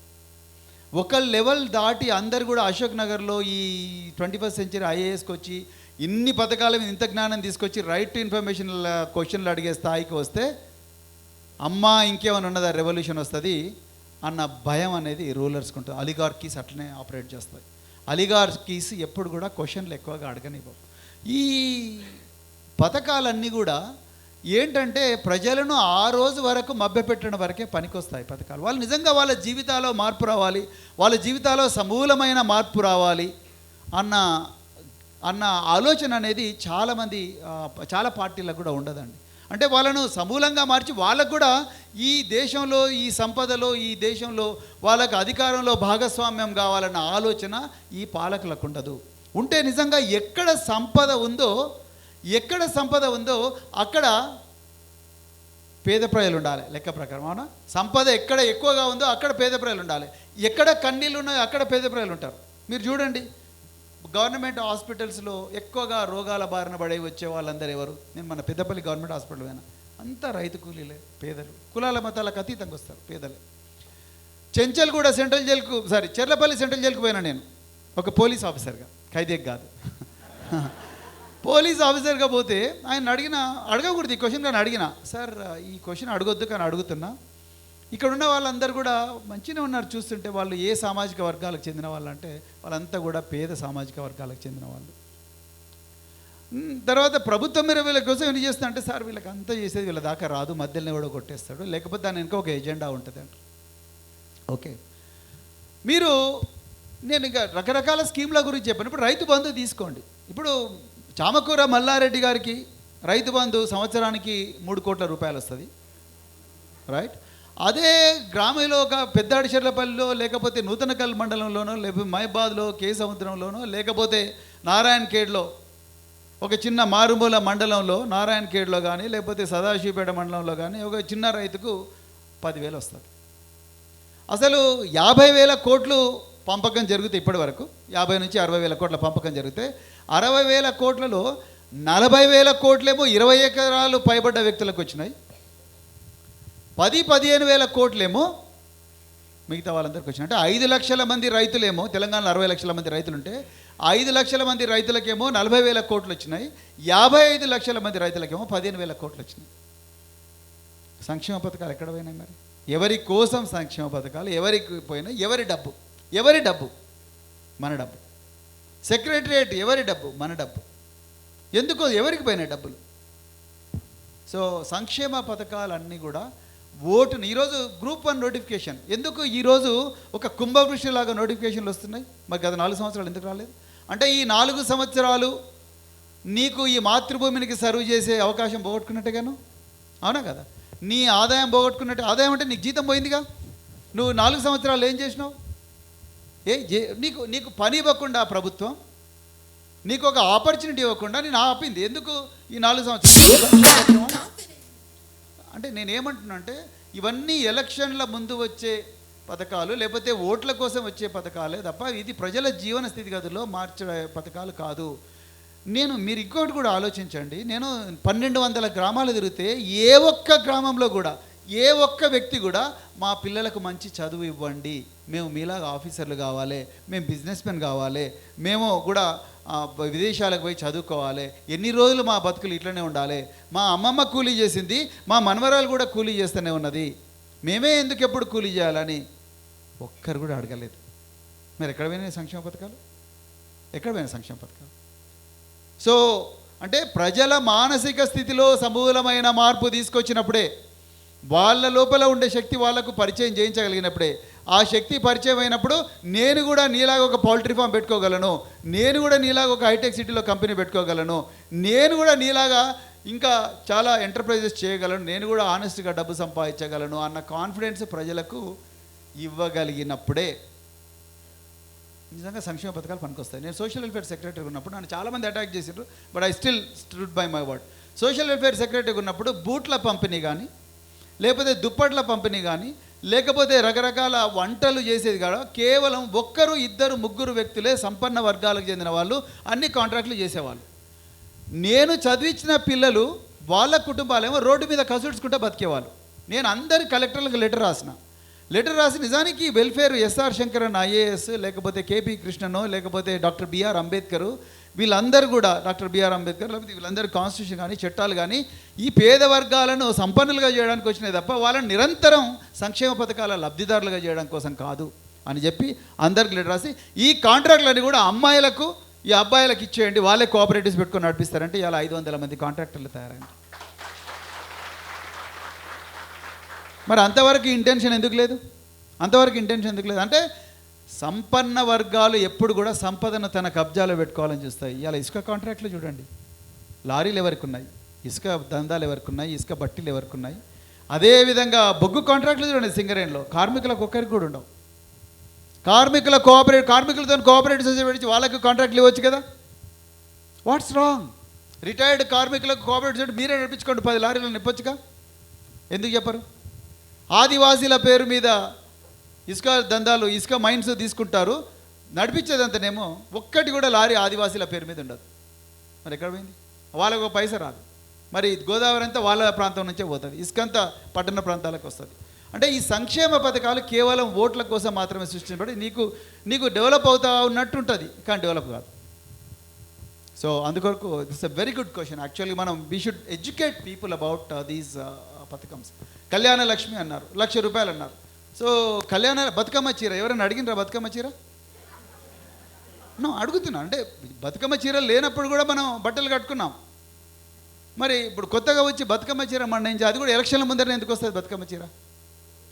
సో రెండవది మన కళ్యాణ లక్ష్మి లేనప్పుడు కూడా పెళ్ళిళ్ళు చేసుకున్నారు జనాలు. సో కళ్యాణ లక్ష్మి వచ్చి కొత్తగా చేసేది ఏమున్నది? అంటే what I'm trying to tell you, నిజానికి ప్రభుత్వం మీలాంటి వాళ్ళ గురించి, ఇక్కడ యూత్ గురించి, క్రిటికల్ హ్యూమన్ రిసోర్స్ మీలాంటి గురించి ఈ డబ్బులన్నీ ఖర్చు పెట్టండి, ఎంత బాగుండేది. Think about it. So that is what, అంటే గవర్నమెంట్స్ ఎప్పుడు కూడా they don't go beyond a point because they don't want you to develop. నేను ఇది ఎక్కడ చదివానంటే why nations fail, very good book, మీరు ఎప్పుడైనా టైం దొరికితే చదవండి. బట్ ఇప్పుడు అవసరం లేదు, ఇప్పుడు మీరు అవి చదువుకుంటూ కూర్చుంటే మీరు దీనికి ప్రిపేర్ కాలేరు. కానీ why nations fail by James Robinson and then Daron Acemoglu చాలా అంటే చాలా బ్యూటిఫుల్గా రాశారు. ఏ నేషన్ అయితే ఆలిగార్క్స్ అంటే కొంతమంది సంపన్న వర్గాలు తమ కబ్జాలో పెట్టుకొని ఆ నేషాన్ని నడిపిస్తారో వాళ్ళు ఎప్పుడు కూడా, సామాన్య ప్రజలు ఎప్పుడు కూడా ఒక లెవెల్ దాటి రావాలని అనుకోరు. ఆ ప్రజలకు రావాల్సిన జ్ఞానాన్ని అంతా కూడా నాశనం చేస్తారు. Thank you very much Venkatalakshmi for asking this question. On reservation, sir, many SC, STs, BCs, OBCs are getting reservation. For example, I got I become an IAS officer on reservation base. My children they are becoming same. So my question is, only the generation, only few people are getting reservations, and the main people who want to get reservation, they are not getting. What are the viewpoints of? Very good question, but there are two ways. Like for example, నాకు schedule caste reservation మీద నేను IPS తీసుకున్నాను. But నేను మారల్గా నేను మా wife ఇద్దరం కలిసి we took a decision. My children also supported that decision. Yes we have benefited, but our children enjoyed the comforts of any IAS IPS officer can afford. So మేము మా చిల్డ్రన్కి ఇద్దరు కూడా CBSE 10th ఎగ్జామినేషన్ మా ఇది representation చెప్పాల్సి వచ్చినప్పుడు we said we don't want reservation అని మేము రాసాము అందులో. సో అది we stuck to by the end point. That's okay. So అది morally, but at the same time నేను రిజర్వేషన్ అనేది, please remember, it's a tool for representation. Reservation Bahujan Samaj Party కూడా మేము అదే కొట్లాడుతున్నాం. Reservation is a tool for representation. Economically weaker సెక్షన్స్కు న్యాయం జరగాలనడంలో తప్పులేదు, they deserve justice. However you look at the backward classes, they are 52% in this country, but they are given only 27%. Why shouldn't backward classes get their due? నా ప్రశ్న అది. అంటే reservation should be seen as a tool for representation in the governance. అందుకొరకే ఆ రోజు ఛత్రపతి సాహు మహారాజు కొల్లాపూర్ సంస్థానంలో reservation పెట్టారు. అదేవిధంగా మైసూర్ సంస్థానంలో వడయార్ మహారాజులు కూడా రిజర్వేషన్ పెట్టారు, ఒక్కలిగాల కోసం, తర్వాత లింగాయతుల కోసం. So what I'm trying to tell you, reservation is అంటే మీరు ద్రవిడియన్ మూమెంట్ చూడండి. ద్రవిడియన్ మూమెంట్ అంతా కూడా it's all about the representation. The power to change, power to grab resources cannot be in the hands of only 10% or 15% of the population, when 85% population is producing the domestic product of this nation. So that's why reservation must be seen as a tool of representation. Andukoraku I don't agree with the concept like how long this reservation should go. No, within the category anyway you are conducting examinations and taking meritorious people. What's wrong in that? But when it comes to representation, scheduled caste should get their due. If they are 18%, you must give 18%. If they are scheduled tribe, if they are 18%, then you give 18%. If backward class are 50%, you give their 15%. What's wrong in that? That is their due. If they are not coming up to the point, then help them to come to that point. వాళ్ళ కోసం schools పెట్టండి. ఇవాళ చాలామంది, మేము ఒక గంగిరెద్దుల colony పోయినాం. 75 సంవత్సరాల స్వతంత్రం తర్వాత కూడా పెద్దపల్లిలో ఆ గంగిరెద్దుల కాలనీలో ఒక్కడే గ్రాడ్యుయేట్ ఉన్నాడు. బీసీఏ సామాజిక వర్గం. వాళ్ళు ఎన్నో డెవలప్ కావాలి. ఎందుకు వాళ్ళ గురించి ఆలోచించట్లేదు మనం? You understand what I'm trying to say? So వాళ్ళని ఆ విధంగా ఆ స్థాయికి తీసుకొచ్చి వాళ్ళకి ఆ రిప్రజెంటేషన్ ఇవ్వాలి. లేకపోతే వాళ్ళు ఎన్నడూ ఈ దేశంలో మరి వాళ్ళకి హక్కు లేదా? ఎన్నడూ రావాలి వాళ్ళు. So reservation must be seen as a tool of representation. It's a fundamental right to be represented in this country. Thank you very much. Hello sir. Sir my question is like, ఇప్పుడు as a bureaucrat మీరు కంట్రీని serve చేశారు కదా, at present మీరు పొలిటీషియన్కి step తీసుకున్నారు, పొలిటికల్కి. పీపుల్ని serve చేయాలంటే political అనేది ఒకటే రూట్ కాకుండా, according to my self, political అనే కాకుండా యాజ్ అ వాలంటీర్గా మీరు రిటైర్మెంట్ తీసుకున్న తర్వాత కూడా you can encourage the people around you and ఇట్లా డైరెక్ట్గా ఇది చేయొచ్చు కదా. పొలిటీషియనే చేయాలని ఎందుకు? వేరే రూట్స్ ఉండవా దీనికి? అన్నట్టు ఉన్నాయి, ఎందుకు లేవు? కాకపోతే I thought I have more energy to go to people and then, because politics is an opportunity. You have the control over the budget of 2.5 lakh crores. 2.5 lakh crores. If you are a politician, if you go to the seat where you can decide the fate of expenditure of 2.5 lakh crores, which can change the lives of 3.77 crores people, then politics is a very good tool. So I can start an NGO, then probably I will be helping about 100 people every month. That's a good thing, but I think I have more energy and then I have more experience to be the voice of people. Sir, అంటే ఇప్పుడు other than వేరే పొలిటీషియన్కి మీకు if in case you are in this race, మీరు రేపటి రోజు elect అయిన తర్వాత like people will think you in that way కదా, దానికి మనం ఎట్లా వాళ్ళకి ఇఫ్ ఇన్ కేస్ యాజ్ ఇప్పుడు నేనే if I want to join any political party, so అప్పుడు what could I answer them as comparing to other fellows, and manaki difference ఏంది అని అంటే what could we tell? You are a knowledgeable politician. You have a lot of energy to serve the masses. So yeah, politics gives you a lot of advantage. You can serve a nation, you can serve the state, and you can serve all the people irrespective of their caste and creed. So as a NGO also you can serve. It all depends on your energy outlook, and if you are too bold or if you are too lazy, and then if you are వద్దు బాబు ఇంత risk ఎందుకు, మనం ఏదో రోజుకు 1 గంట సేపు పని చేద్దాం అనుకుంటే okay, you start your NGO, that's fine. నేను రోజు ప్రెస్ కాన్ఫరెన్స్ పెట్టి ఒకరోజు బండి సంజయ్ మీద విమర్శ, ఒకరోజు ఇవేలి మీద విమర్శ, ఒకరోజు రేవంత్ రెడ్డి విమర్శ, ఒకరోజు డ్రగ్ ఛాలెంజ్, ఈ గొడవలు మాకెందుకురా బాబు అని చెప్పి అనుకుంటే NGO ఇస్ ఫైన్. లేదు, ప్రజల కన్విన్స్ చేయడం కోసం, ప్రజలకు జరుగుతున్న మోసాలను వివరించడం కోసం, ప్రజలు నిరంతరం చైతన్యవంతం చేయడం కోసం నా గలాన్ని నేను విప్పుతా అంటే జాయిన్ పాలిటిక్స్. ఇవన్నీ తప్ప రాళ్ళు వేస్తూనే ఉంటారు, జైలుకి పంపిస్తారు, బయటకు వస్తాం, తర్వాత మళ్ళీ పోతాం, పోలీసు వాళ్ళు అరెస్ట్ చేస్తూనే ఉంటారు. ఇవన్నీ is part of the game. You will enjoy it. చెప్పండి బ్రీఫ్గా. గుడ్ గవర్నెన్స్ని ఇంప్లిమెంట్ చేసే దగ్గర యాక్చువల్గా ఎలక్షన్ కమిషన్ ఏదైతే ఇంప్లిమెంట్ చేయడానికి రీఫార్మ్స్ తీసుకొచ్చిందో, జేఎం లింగ్డో కావచ్చు, టిఎన్ శేషన్ గారు కావచ్చు, ఓటర్ ఐడి కార్డు, తర్వాతకి మన ఎలక్ట్రానిక్ ఓటింగ్ మిషన్స్ వచ్చినప్పటికి కూడా ఈ దేశంలో ఏదైతే అవినీతి ఉందో ఆ అవినీతిని అంతం చేద్దామని, లేకుంటే ఈ ఓట్ బార్గెనింగ్ దాన్ని ఎరాడికేట్ చేద్దామని కానీ ప్రపంచవ్యాప్తంగా ఈవెన్ ఇండియాలో ఏ పొలిటికల్ లీడర్ కూడా ఇప్పటివరకు రాలేదు. వన్ అండ్ ఓన్లీ మీరు వచ్చారు. అది నేను ఇంకా ఫుల్గా పొలిటీషియన్కి ఇవాల్వ్ కావాలి, ఇంకా టైం పడుతుంది సార్. అది మా తరపున మేము దాన్ని యాక్సెప్ట్ చేస్తాము. అయితే నేను అమ్ముడు పోను, నా ప్రజల్ని, మా పార్టీ కార్యకర్తలు కూడా అమ్ముడు పోను. ఈ స్టేట్మెంటు ఇండియాలో ఏ పార్టీ కూడా ఇవ్వలేదు. గుడ్ గవర్నెన్స్ ఇంప్లిమెంట్ చేసే దగ్గర యాజ్ ఏ ఆఫీసర్స్కి పొలిటికల్ లీడర్స్కి ఒక వార్ జరుగుతూ ఉంటుంది. ఆ స్ట్రగుల్ అంతా మీరు చేశారు. ఒకవేళ ఇప్పుడు మేము ఒకవేళ సర్వీస్లో ఉంటే ఆఫీసర్స్గా ఉంటే మాకు ఈ ప్రాబ్లం ఫేస్ అవుతుంది. మీరు మీ ఎక్స్పీరియన్స్ చెప్తే. నేను చెప్పాను కదండి, మీరు చట్టాన్ని ఇంప్లిమెంట్ చేసేటప్పుడు ఏ ఎక్స్పెక్టేషన్ లేకుండా ఏ వ్యక్తుల కోసం అయితే చట్టం ఉద్దేశించబడ్డదో దాన్ని ఇంప్లిమెంట్ చేసినప్పుడు చట్టాన్ని బెండ్ చేసినా కూడా ఏ పొలిటీషియన్ కూడా మిమ్మల్ని ఏం చేయలేడు. సో దాని గురించి మీరు వరిగా అనక్కర్లేదు. మీరు రెండవది ఎలక్షన్ కమిషన్ గురించి మాట్లాడారు.